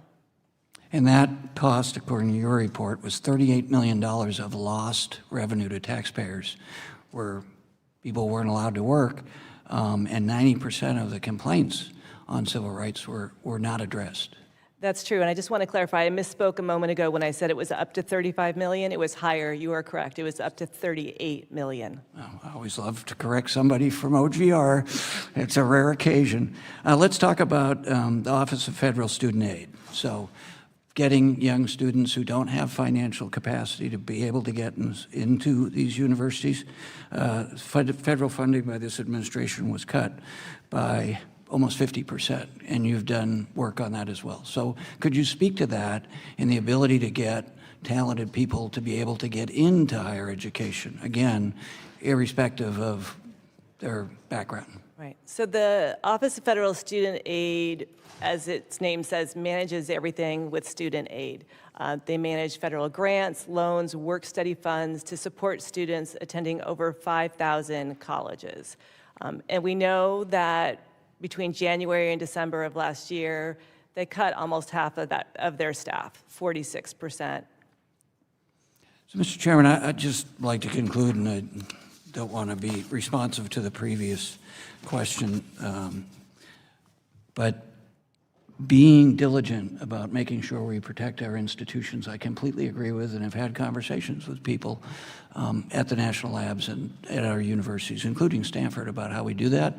But we have to be really mindful, and I know you are, Mr. Chairman, about prejudice and racism and how it affects real people and how it affects these institutions in a negative way. So I'll be happy to work with you to make sure that we do both of those things, protect espionage or foreign influence from people who are maybe, well, our adversaries, but also not do it in a way at people who, we remember our history, that unfortunately in our country we have sometimes scapegoated loyal Americans based on their ethnicity. Thank you, Mr. Chairman. I yield back. Thank you. Gentleman's time has expired. I appreciate your concern.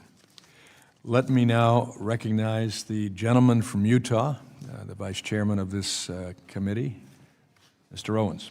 Thank you, Mr. Chairman. It's no secret China's government is a real and potent rival to the United States.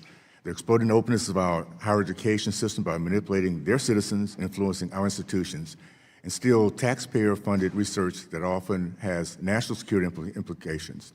In many cases, institutions and researchers may unknowingly and unwittingly help the CCP by not properly vetting foreign faculty and students that have ties to the Chinese government and military. However, there are some cases where colleges and researchers are willing to accept the foreign influence and risk national security as a price of doing business with the CCP. They do so in order to advance their research, their careers, or simply out of greed. For those who prioritize wealth, power, and fame by prioritizing our adversary, the Communist Chinese Party, over the health and welfare of our nation, there's one word for that. It's called traitors. They will eventually be discarded by the communist regime once they are no longer any value to them, but it's imperative that those of us who love our country and love the freedom that, for our kids and our future, that we never forget who these traitors are. They need to be held legally accountable for the threat they pose to our nation, but they also need to ensure that they're never forgotten to history, as their names are read by our children alongside other traitors like Benedict Arnold in the 1950s Rosenbergs. It's time to make the word traitor fearful again. Dr. Grasso, first I want to thank you for your military service and leadership. I think for the small period of time that the University of Michigan has you for them, it should be a very good way of bringing us back to old school American loyalty, and I'm excited to see what you can do in the time you're there. In July 2025, the Department of Education opened a Section 117 compliance investigation into the University of Michigan. That investigation found that just in the last 5 years, $86 million of the university's foreign gifts and contracts reports were submitted late. This total equals 20% of the university's gifts and contracts over that lifetime. Many reports are also mislabeled. Section 117 has been in law for over 30 years. Can you explain how such a high amount of foreign funds were not reported correctly? Thank you, Congressman. We are also concerned that we were not reporting our funding as required and as appropriate. And we've improved our procedures and protocols, and now we're catching things that we were not reporting. And I think we're getting very close to being caught up. At the same time, the Department of Education was changing their protocols as well. So we were trying to keep up with what they were doing, and we've improved our protocols. So we're caught up. I do want to point out, though, I know that there's a lot of concern about China, but in terms of our foreign funding, China falls into 6th place at our university in terms of funding anything on our campus.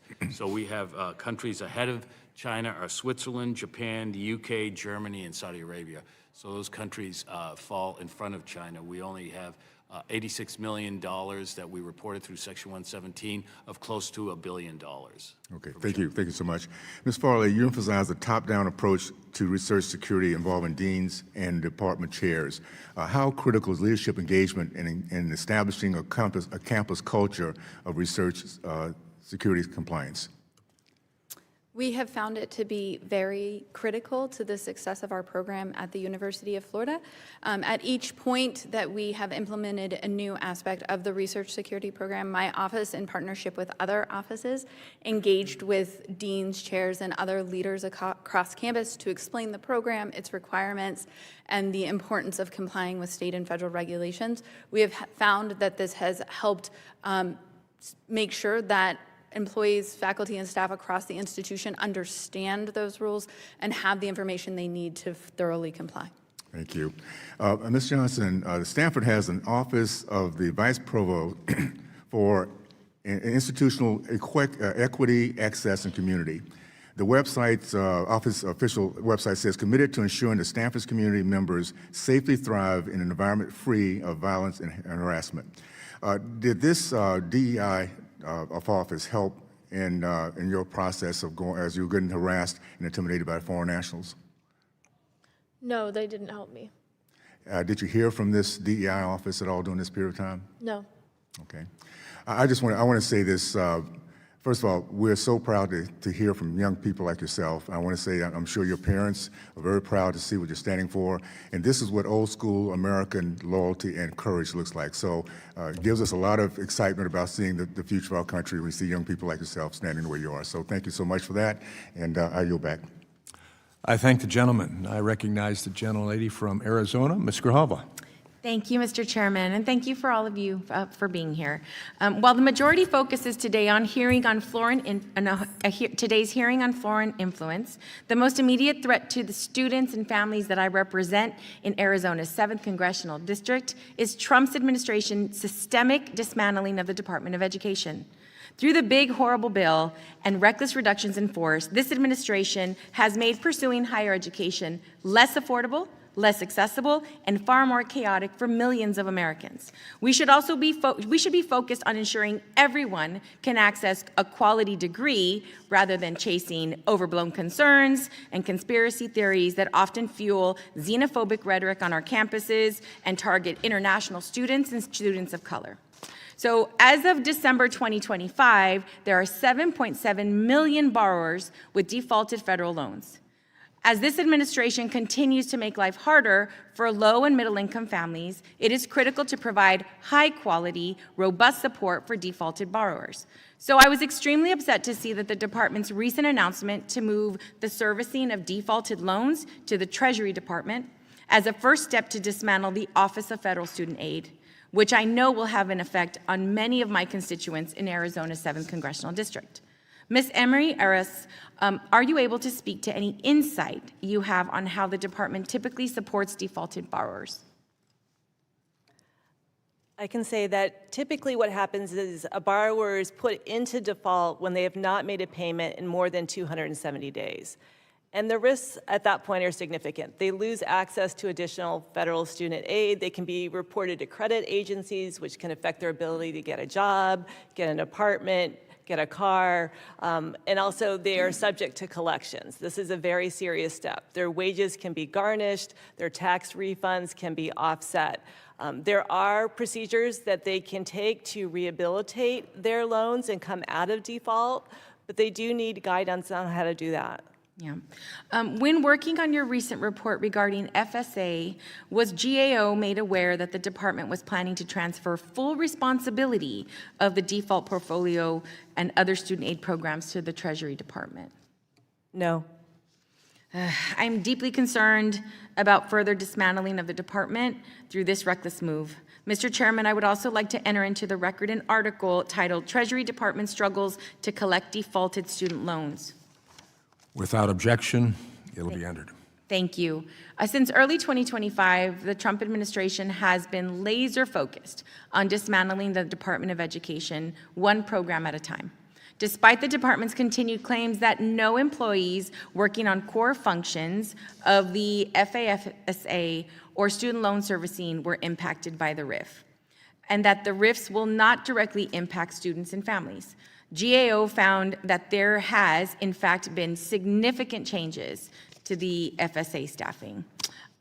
Ms. Emery-Aras, how have the staffing levels changed at FSA since the start of 2025? They dropped by 656 employees. And do you have any idea what that percentage is? Almost half, 46%. That's pretty significant. And so the claims that student loan servicing were not impacted by the RIF is clearly inaccurate. I appreciate your time and your answers. I yield back. I thank the gentlelady. I recognize the gentleman from North Carolina, Mr. Harris. Thank you, Mr. Chairman, and thank you to all of you on the panel here today. And I've enjoyed reading your testimonies as well as hearing you this morning. President Grasso, this committee found that nearly 24 universities across the country had specialized joint research partnerships with China involving sensitive military technology. Now, I'm concerned by the lack of caution our schools have when partnering with our greatest foreign adversaries, such as the Chinese Communist Party. I guess my question for you is, what harm does the take money first, ask questions later approach have for our students and our national security, in your opinion? Congressman, I agree with you on concerns about sensitive military data. We do not have any policy that resembles take money first and ask questions later. We are very committed to our national security, and I, as a former military officer, am very concerned if there is any risk to sharing sensitive military data. And I can assure you we are committed to protecting our research from our adversaries. Just as a follow-up to that, because we can't, as you know, accept conflicts of interest when it comes to defense research.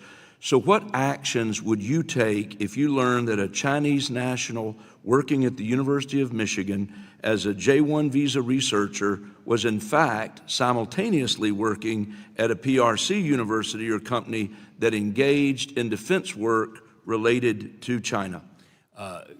Congressman, I hesitate to engage in speculation. However, if we had an individual that was working for an institution in China and did not disclose it, we would terminate that individual for deliberately violating our policies of disclosure. So that's what we would do. Okay, well, thank you, sir. As you noted in your testimony, right before your tenure, the University of Michigan did terminate a partnership with a Chinese university that helped improve China's development of nuclear weapons. I think that was a great move, and I certainly hope that that sort of common sense will continue to prevail. I had the privilege of introducing the No Contracts with Foreign Adversaries Act, which passed the House as part of the Deterrent Act. And this bill would begin to tackle this problem at the collegiate level by requiring institutions to disclose contracts with China, North Korea, Russia, and Iran, rather than enter into these partnerships unscrutinized. So I appreciate your answers. Ms. Farley, real quickly, your testimony mentioned President Trump's 2021 National Security Presidential Memorandum 33 and Florida's simultaneous efforts to crack down on foreign influence in these public universities.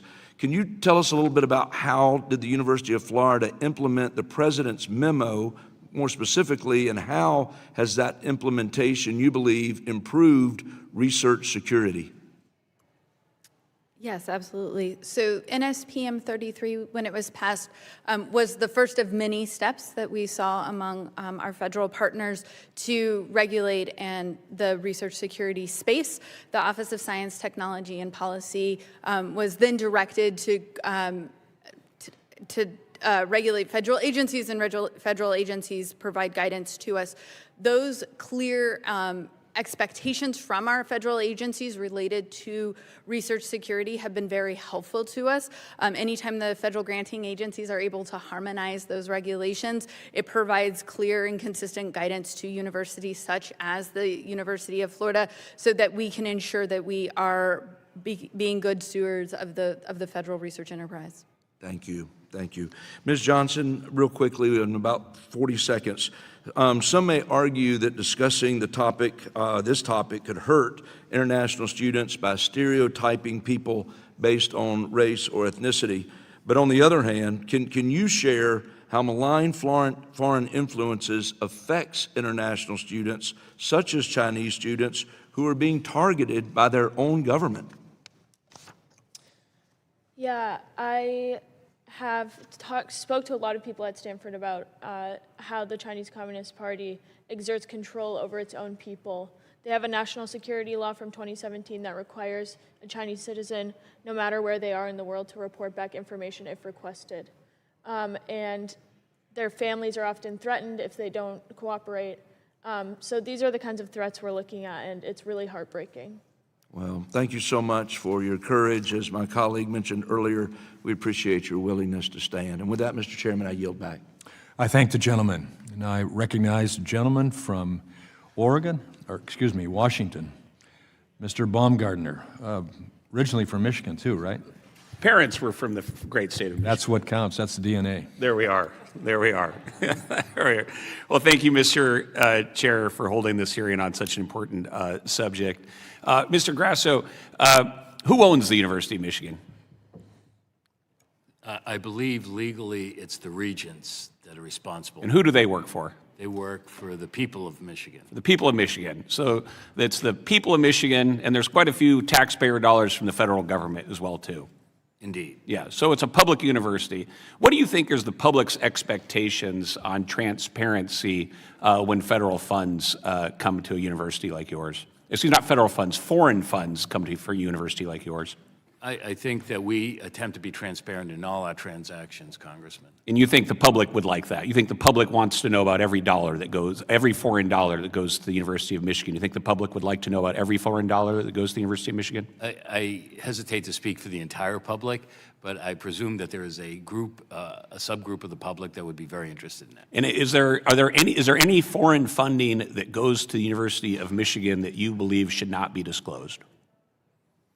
Foreign funding, I cannot think of foreign funding unless perhaps we are working with perhaps a pharmaceutical company in Switzerland by way of an example where they are developing proprietary pharmaceuticals. Well, let's talk about foreign government funding. Is there any foreign government funding that goes to the University of Michigan that you would think should not be disclosed? I can't think of any, Congressman. Okay. So we had a bill called the Deterrent Act, which lowers the thresholds for reporting on foreign funding from a current threshold of $250,000 down to $0 for four key potential foreign adversaries, China, Russia, North Korea, and Iran, and $50,000 for everybody else. That bill is passed out of the House. Do you have any problem with the University of Michigan just implementing that bill on its own? Congressman, I personally have not looked at that bill, and I would... But we just said that you think every foreign government dollar that goes to your campus, the public has an interest in full disclosure of those public dollars, the same public that owns your university? I appreciate that, but I would like to discuss that with my team back in Ann Arbor before I rendered an opinion on that. Did you use outside counsel to prepare for the hearing today? Yes. You did. What did you pay for the outside counsel for the? not know. You don't know. You believe in transparency in your public university by your taxpayers, but you don't know how much you paid for the outside counsel that helped you prepare today. No, I don't. Well, they should have prepared you for the question about what is the threshold of foreign government dollars that came to your university, because your public that you work for has a real interest on that subject. Ms. Johnson, when you graduated from high school, did you expect to be targeted by Chinese spies on the University of Stanford campus? No, never. So what was your first reaction when you heard that this was happening? I was really surprised. I grew up learning a lot about China. This was something that I was never really aware of. And I was surprised that it was happening to me because at the time, I was just a freshman research assistant studying China. And I was surprised that, I would be someone worth targeting. And how did Stanford respond? Did they illustrate due concern? I mean, did they respond the way that you think your parents would have wanted them to respond? I was definitely disappointed by their response. It was kind of dismissive. They just said, we're looking into this, and nothing ever came of it. So at the same time that universities are spending millions of dollars on left-wing, woke, DEI, political nonsense, they have a student being targeted by spies, by Chinese spies on their campus, and rather having an immediate, appropriate response, they were hesitant. Is that correct? Correct. Yeah. Well, Ms. Johnson, I think you're a rock star. I think you have a very bright future in front of you. I think you're the kind of graduate from America's high schools that every patriotic parent in America aspires to have, and I'm sure that you have many potential job offers in national security moving forward, but me and my office would certainly be interested to talk to you at some point. Thank you, Mr. Chair. With that, I yield back. I thank the author of the Deterrent Act, and thanks for showing how you can acquire new staff members. And now I am pleased to recognize the gentleman from Guam, Mr. Moylan. Thank you, Mr. Chairman. Ms. Johnson, consider Guam as well. Thank you. Our American colleges and universities, we lead the way, right? We're premier institutions. Our students, and because of this, students from around the world, they compete to come to them. And our colleges and universities, because we lead the way, we play an important role in research, experimentation, and innovation, and we're credited with inventing great things: electronic computer, military infrared night vision, next-rad radar, countless medical innovations, and even chicken nuggets.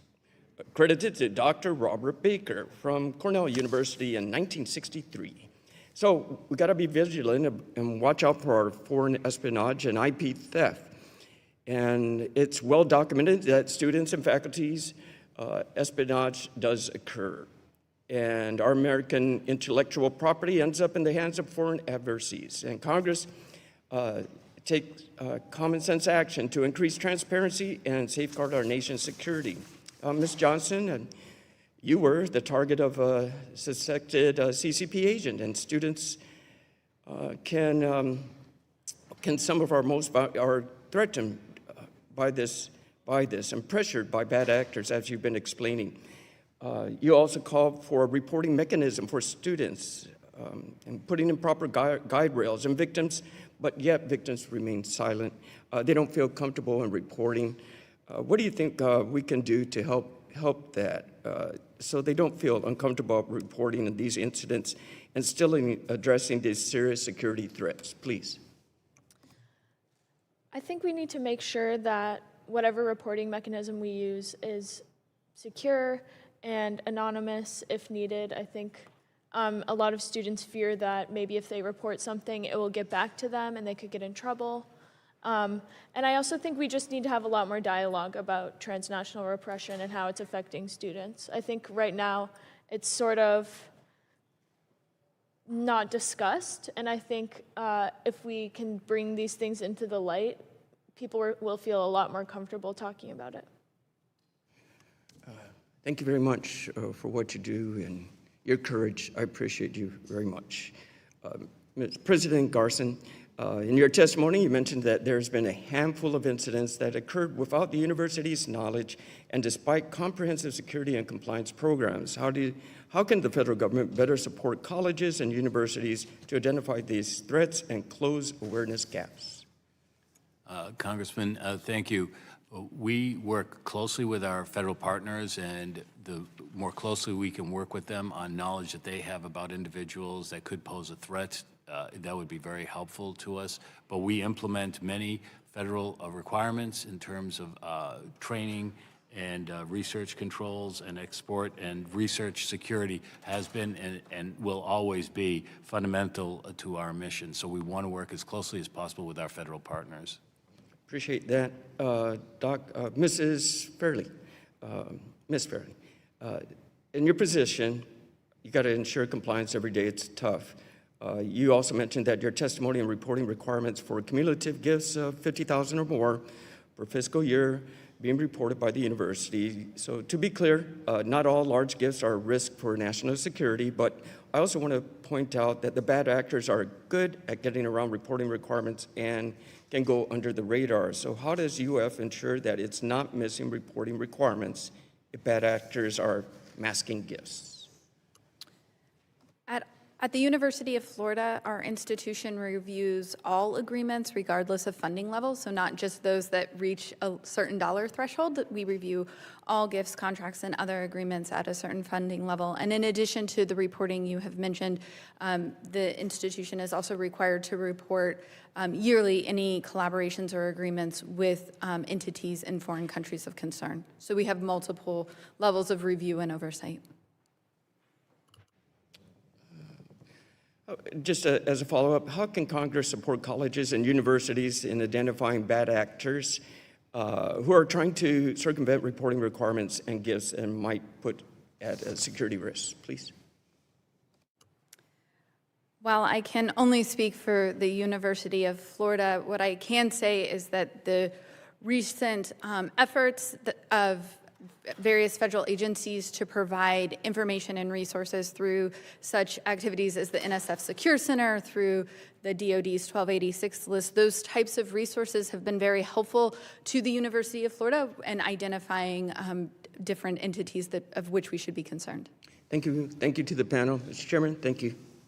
Thank the gentleman. I'm pleased to recognize the gentlelady from North Carolina, Chairman Emeritus Fox. Thank you very much, Mr. Chairman. I appreciate that. I do have some questions, but I want to start out by thanking Joe Wilson again for many years ago ringing the alarm on this issue, and specifically about Confucius Institutes. I'm not sure Joe has ever gotten the credit that he deserves for that. President, and I thank our witnesses for being here. President Grasso, I understand the University of Michigan had a joint institute partnership with Shanghai Zhou Tong University for over 2 decades. After a congressional letter from the Select Committee on the CCP pointing out the serious military research done by Zhou Tong, I understand this partnership was ended in January of last year. Is that correct? Yes, Congresswoman. So can you confirm there are no longer student or faculty exchanges with this university? Congresswoman, we do not have a formal relationship with that university. We ended it, as you mentioned, and it was never a research partnership. It was just an educational partnership where students would study in one institution or the other. So we do have a relationships where our students can do study abroad there, just like any students from any universities. It's not a specific program with our university. So what steps has the University of Michigan taken continually to evaluate its foreign relationships so it doesn't take a congressional letter for the university to end problematic relationships? We have an office for international relationships and an associate provost that works in this area, and we've been talking with her about making sure that our relationships do not threaten a national security. Thank you.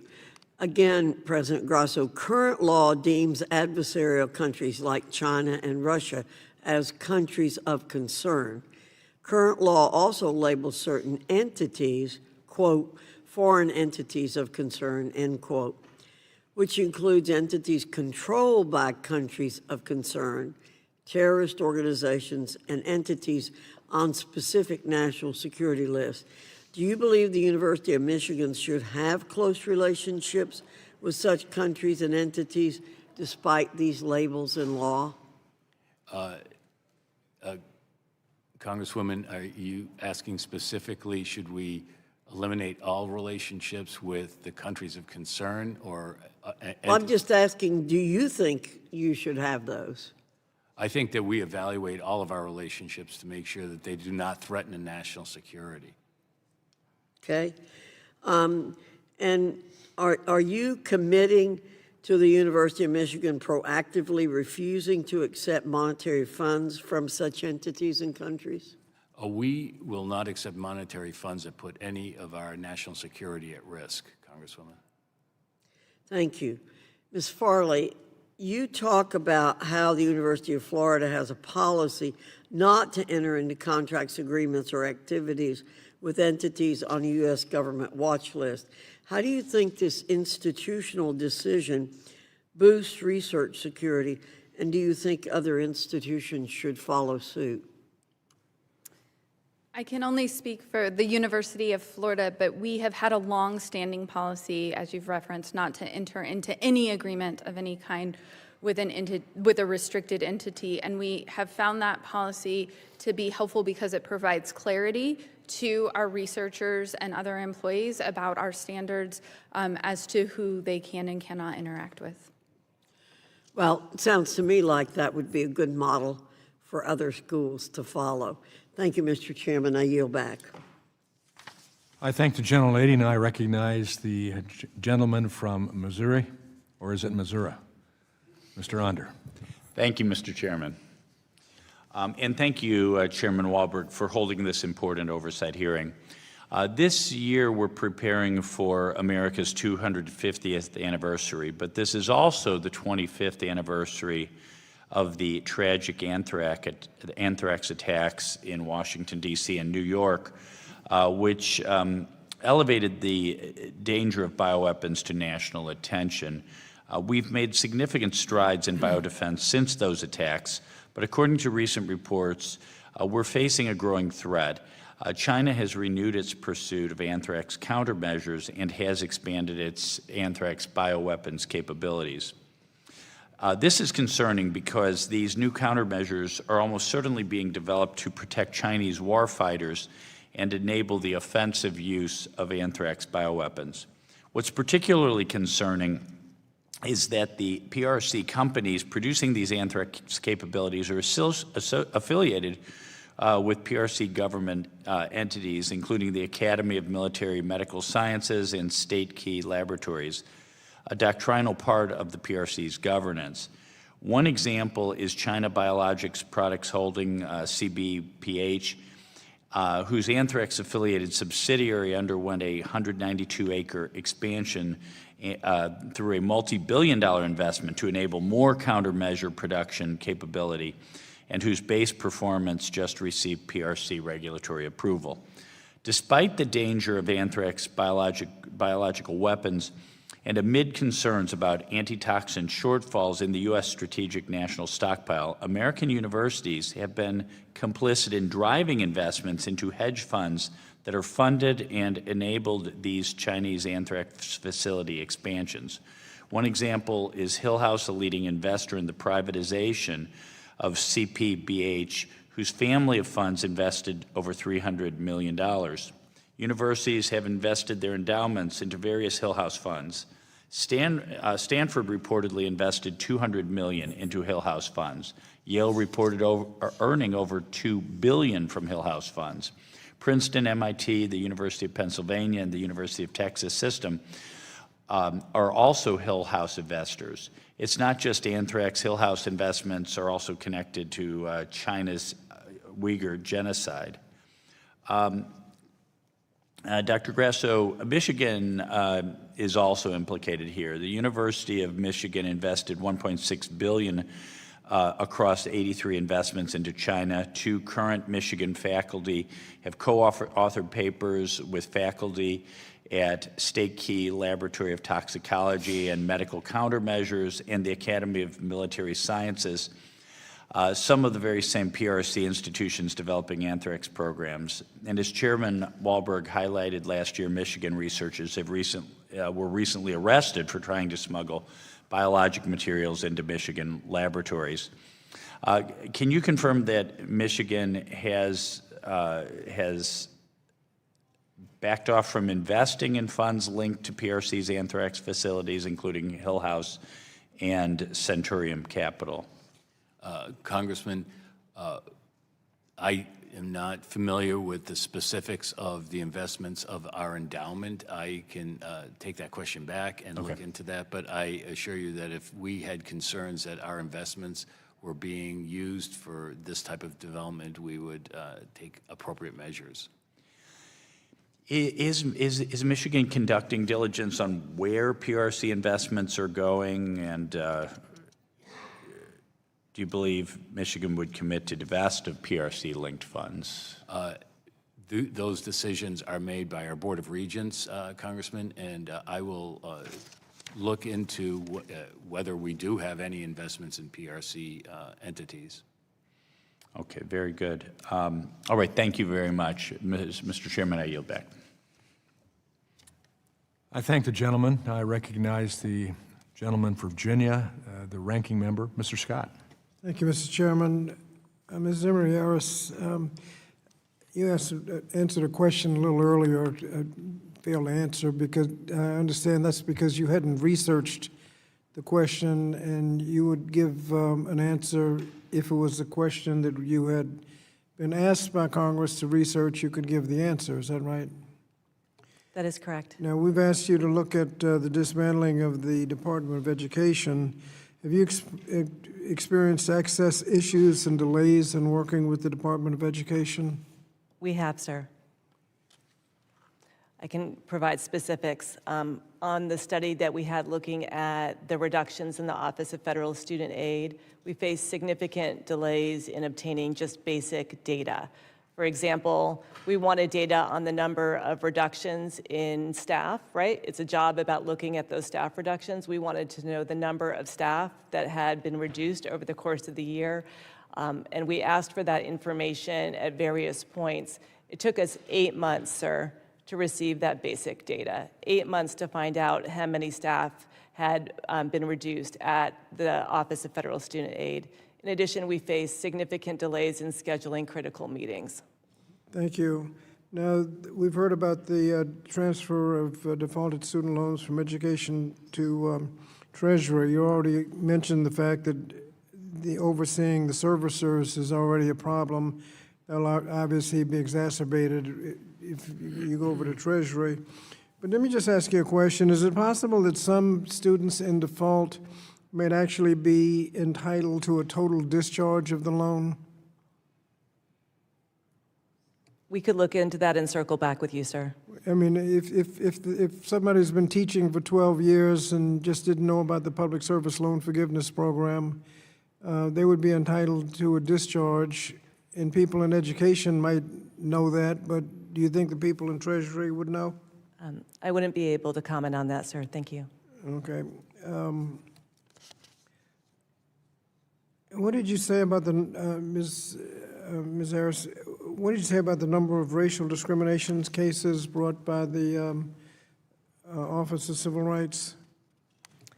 During the time period that we looked at, from March through September of 25, the office received more than 9,000 complaints of alleged discrimination, and they opened additional cases. However, they resolved 7,000 complaints, and 90% of those resolutions were dismissals. How many of those are racial discrimination, do you know? We don't know. Okay. President Grasso, you mentioned the value of an internationally diverse research body. What happens if you can't recruit the best and the brightest from across the world? What happens to your competitiveness? Congressman, if we are limited in our ability to recruit the best and the brightest, our potential will be diminished. We've heard a lot about the sensitivity of some of the research. Do your students get security clearances? Our students would only get security clearances if it was required to do work for their research. On a specific project? On a specific project. And so if there's no national defense classification or particular intellectual property rights, students talk about what they do during the day. Why would they be prohibited from talking about some of the research that they're doing? Congressman, even if it's not restricted in terms of national security defense, there could be commercial reasons that we would ask our students to maintain confidentiality.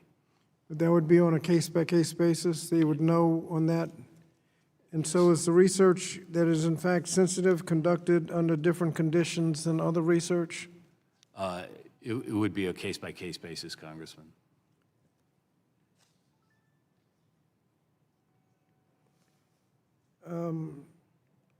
Ms. Johnson, you indicated a harassment and bullying by the foreign source, foreign agent, and the university did not have a process to respond. Is that right? Yes, that's correct. Shouldn't the university have a process to respond for that kind of victimization, regardless of the source of the problem? When I was told by the FBI that I'm being transnationally repressed, the FBI told me that they also contacted campus authorities and administration, and no one contacted me. But whatever the source, they should have just, I don't think there's anything special about the international intrigue about the thing. If you've been victimized like that, they should have had a response, period. Yeah. The gentleman yields. Seeing no other members wishing to be recognized, I would now recognize the ranking member, Mr. Scott from Virginia, for his closing statement. Thank you, Mr. Chairman. Mr. Chairman, I think this we've on this side pointed out a lot of problems in higher education. We've had many hearings on this apparently one problem. We've passed legislation last year to deal with it. People have gone to jail, so they're not sure that anything wrong with the system as it is, but there are serious problems, particularly in the student loan area, where the student loan and the impact of the big ugly bill, where there are limitations on the ability, particularly going to medical school, that need to be dealt with, and we're not dealing with them. We've moving student loans to Treasury will just make things worse. We haven't had any hearings on that, and I would hope we'd focus on things that the students are actually dealing with rather than continually having hearings on the same subject meeting after meeting. Yield back. I thank the gentleman, and I certainly recognize the sincerity of your concerns. I would address the fact that today I thank you to the panel for being here. This, at the very least, I would hope could be seen by my colleagues on both sides of the aisle as a hearing looking at outcomes of what we have sincerely attempted to do in dealing with a significant security, research, taxpayer, dollar usage, funding problem, international problem that we took significant action on with the Deterrent Act. I think it's always good to evaluate. And I look forward to evaluating the impact of the IAAs, all of them, including the exciting impact of what we've done with FAFSA, making it work, finally, after years of not working and not even being in place to work. I think the minority should expect that they will have an opportunity, as always, to question right up to including the Secretary of Education. And I'm looking forward to that myself. Today was, I think, an example that we have educational entities that have had challenges in the past that we were concerned with, and now today we see that they've taken significant action. Nothing will be perfect. The other side, the enemy, I think we could call it, just has to be right once. University of Michigan, champions and the best, have to be right every time. And we applaud the efforts of Florida. We applaud the efforts there, and I think it was good to see institutions that are using the means necessary to deal with a significant and sincere problem. Thank you. Stanford, I hope, was watching and listening to what was said today by a student, a journalist, committed to getting information and getting it out, and the negative impact that she and others like her most likely have on that campus, and that shouldn't be the case. We would hope that Stanford would see that there's a reason to respond aggressively, at the very least to make sure that an alumna of the institution goes away with the desire to send others in the future back to that institution. I would think that would be something that we'd want to see with students that go to our campuses. So I think today was certainly a good evaluative hearing, not simply saying we did it with the Deterrent Act. We had a couple of hearings on it leading up to the Deterrent Act, and now, que sera, and as my colleague said, pixie dust. I can't even remember all that he said there. So anyway, that's what it was, and so I thank you for this information. And I hope there are other institutions all around this country that see we're serious about that, and that they don't want to be brought up in front of this panel to be shown as missing the mark in doing what's appropriate, being world-class institutions, doing the research that's necessary to keep us moving forward, using a diverse population of people with the intellect, the desires, and the passions necessary to find, but always for the best benefit of the United States. I don't think that's wrong. I hesitate to move to the alternate hearing that we had today, because it was an alternate hearing. But we've dealt with that. We've dealt with a higher cost of education by trying to put a downward pressure on the high cost of education through the One Big Beautiful Bill, the Working Families Tax Cuts Act. We put caps in place. We also did something to counteract what was done to exacerbate the problem of student loan debt by the past administration that basically said, if you wait out long enough, you won't have to pay it back. Oh, the taxpayer will. That's not satisfactory for me.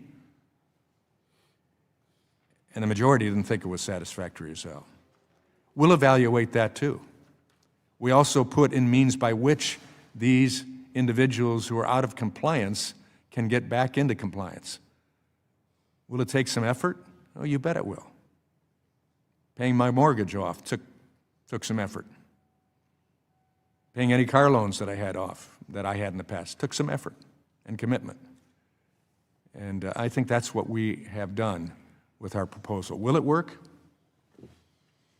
Mr. Scott, you and I will have the opportunity to ask some of those questions. And I think you're right to ask for it, and I'm right to want to have that when we have the opportunity. But today, I appreciate the discussion we had. I appreciate the answers that were given, the sincerity, and even some that couldn't be given, the promise to get the information further. I'd like to thank our witnesses again, and without objection, there being no further business, the committee stands adjourned.